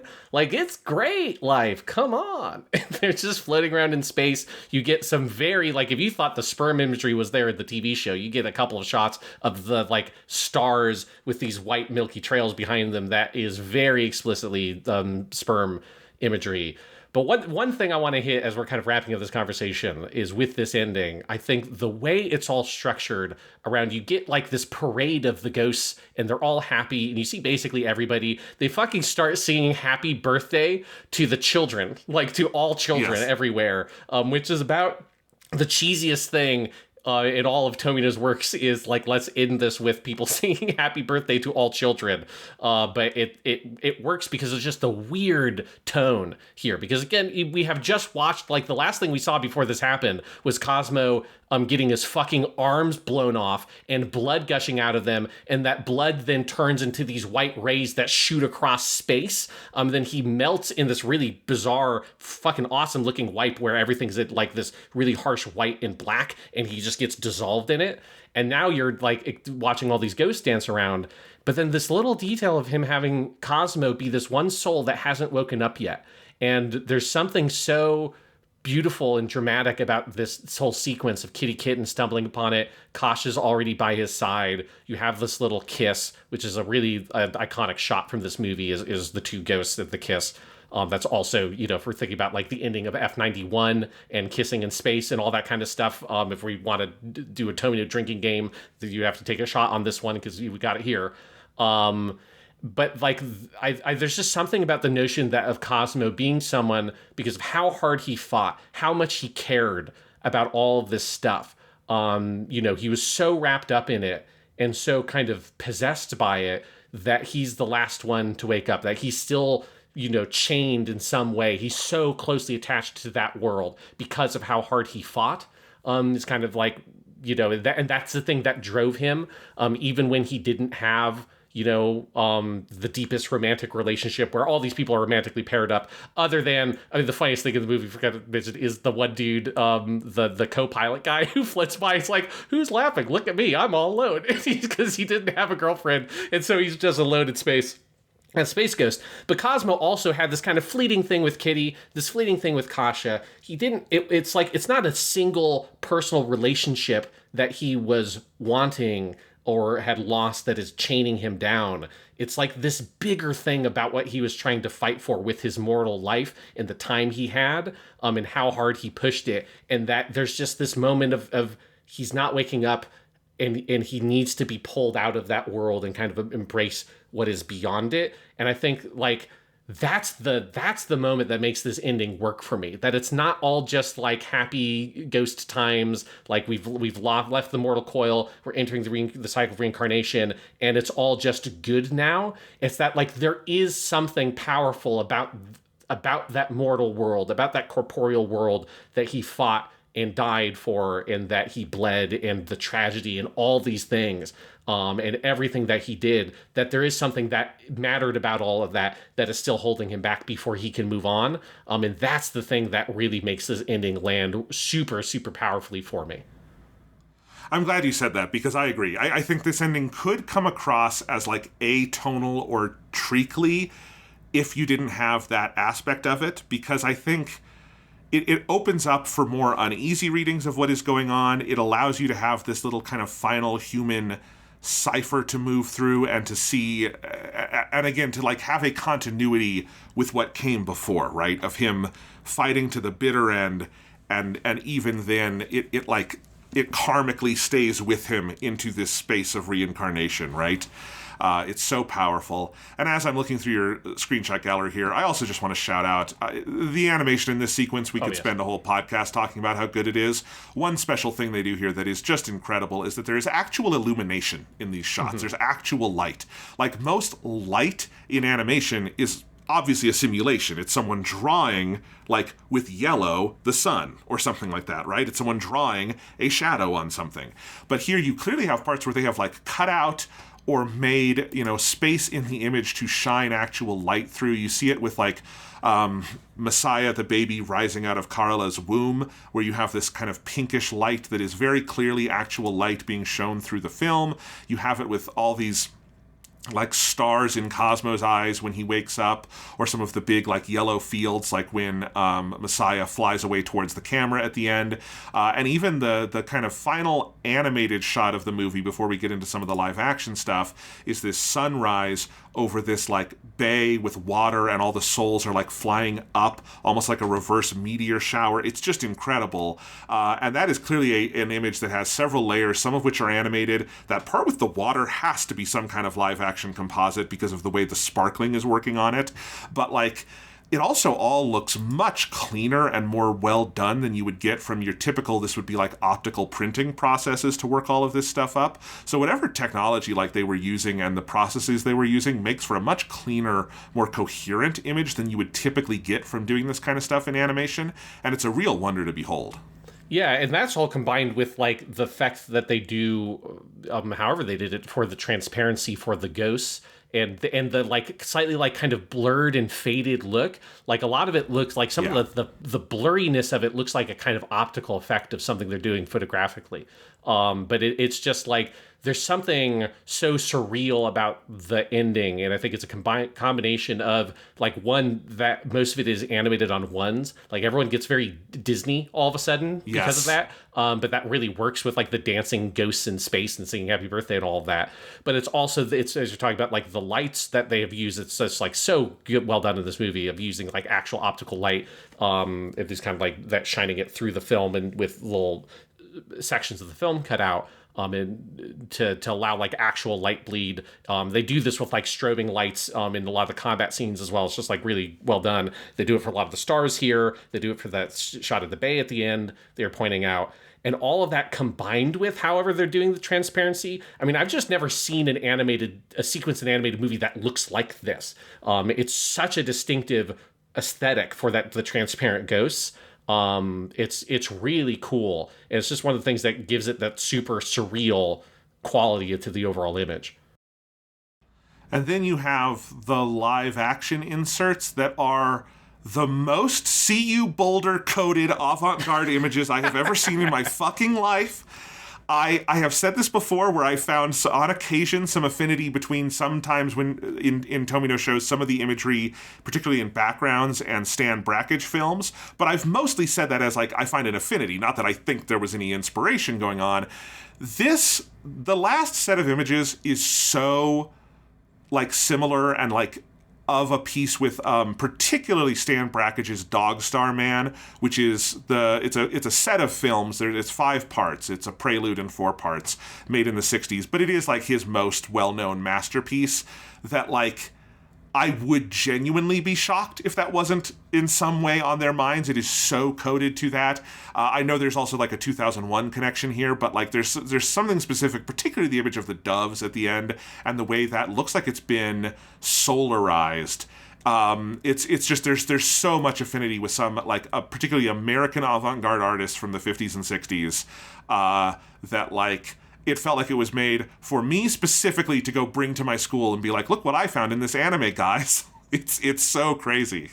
Yeah, it's also obviously very much resembles some of the footage from the 2001 Space Odyssey and the kind of light travel sequence, where you've got, like, weird water that is colored and then the footage is tinted a certain way.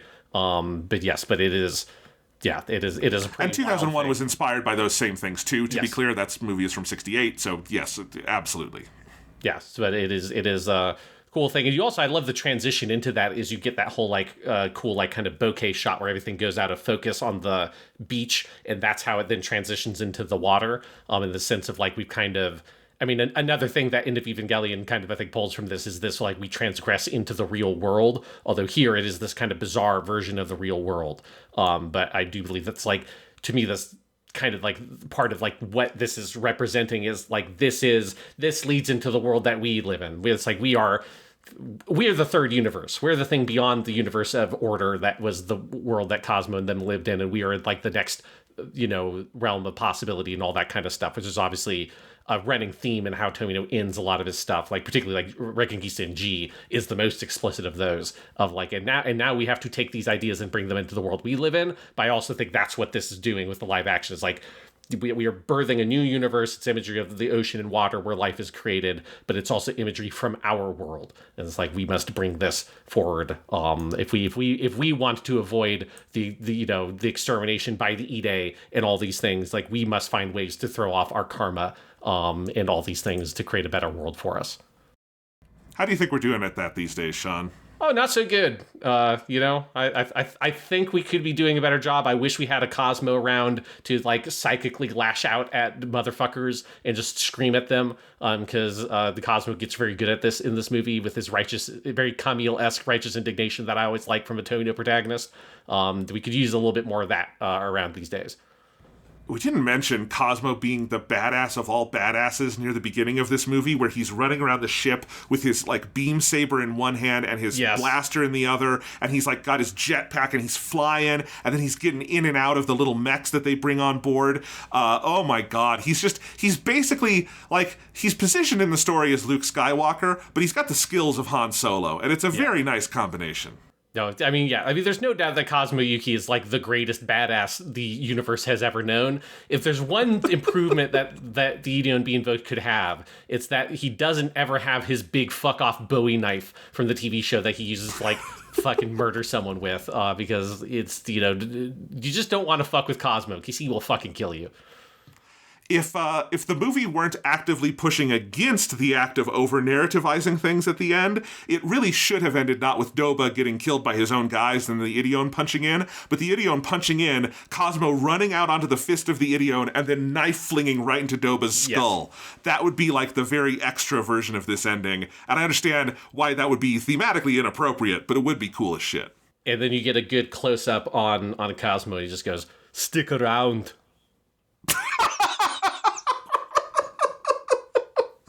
All right, we can't end this podcast there. We've got some more to say. With us imagining the 80s live-action Hollywood movie of Ideon starring Arnold Schwarzenegger as Cosmo. Does he get the big afro in this version? Yes, but it's a terrible wig. Okay. is what it has to be. Sean, I don't believe Arnold Schwarzenegger can grow an afro. So call me crazy. I think it would have to be a wig. I don't know. I'm certainly not today. Maybe in the 80s, if he tried hard enough, All right. Put some real nasty shit in his hair, he could get there. What are we talking about next time, Sean? Before we talk about something next time, I did put this one quote, and I couldn't find a way to insert it in our conversation. I just want to bring it up because it's a framework that I want to like have in the back of our heads as we're going forward in our TOMINO-THON. It's all the way at the bottom of our notes document if you want to look at it, Jonathan. I see it. So I've been reading my Fujitsu Ryota book on Tomino Yoshiyuki, and he ends his chapters on Ideon with this argument that Ideon is like the thing, and specifically Be Invoked is the thing that like brings Tomino to this kind of like culmination of how he tries to explore themes and introduces kind of like what Fujitsu kind of posits is the essential kind of thematic framework that Tomino uses to approach things, which is true in Ideon. I think we kind of like talked around some of this stuff because it maps onto the Freudian stuff, and it's very much linked to a lot of the stuff we talked about in Weekly Suit Gundam. But I just want to read this section because I thought it was like a really great framework that I want us to have in the back of our head as we go forward in our Tomino-THON. So this is from the last chapter on Ideon. It's a section he titles The Archetype of Tomino's Works. Just to set it up, throughout the previous chapters on Ideon, Fujitsu's like slowly develops three basic elements that he identifies as serving as the essential thematic elements of Tomino's stories, which he says are the self, technology, and the world. And so this last section on Ideon, he says, so how are these three elements, the self, technology, the world, connected? That is, through using technology as an interface, the self can touch the world. it can be said that Ideon is the archetype of a drama which depicts this theme. The self cannot directly touch/interact with the world. That is unless you're a special being like a shaman or someone like Cheryl who brushes up against the abyss in her madness. For a normal human, the interface of technology is needed as a medium. For example, as you can tell from the expression of the powerful robot being an extension of the pilot's body, the self through its interface of technology grows gradually more powerful.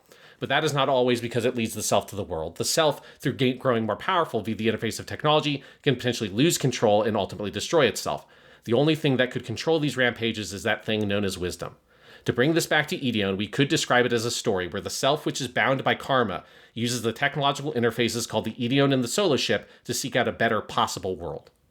Man, Fujitsu, every fucking time I read anything by him, he is so smart about this stuff. This is so true. It makes me immediately think of the last image in G-Reco, which could wind up being the last scene of Tomino's directorial career, where you have the main character of that show running down Mount Fuji, but in a little mech that's allowing him to, like, leap through the air and all of that stuff. Like, that's all three. That's the self-technology in the world. It's a scene about going out and experiencing the world, but it is also about the interface.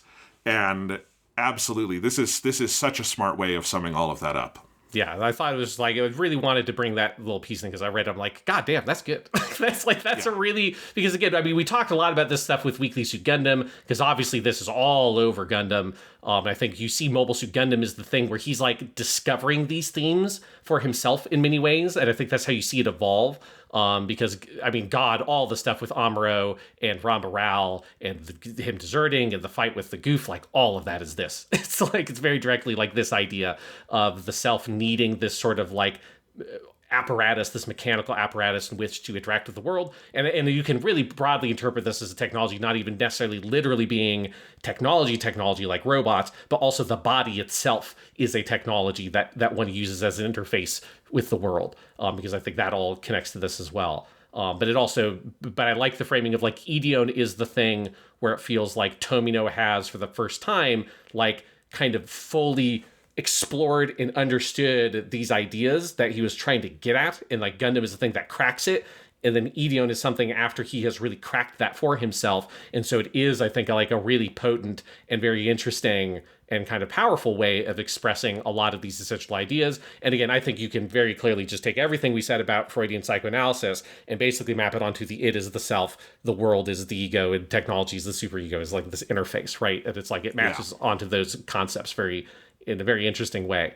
But that's what I wanted to plant this seed, just like the Ideon plants a seed to build a better universe. I wanted to plant this seed of this framework because I'm sure it will come up and gives us some useful vocabulary to use throughout the rest of our Tomino-thon as we will continue to see more of this.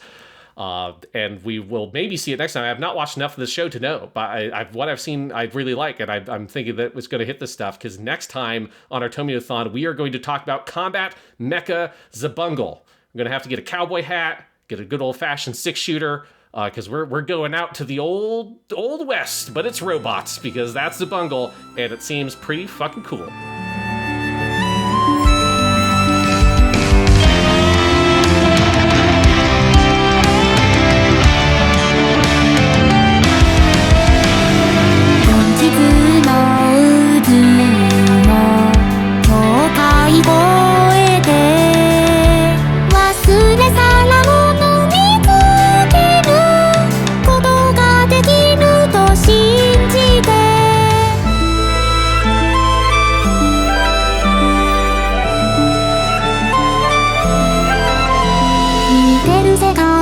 Shinji ほど美しい時代ない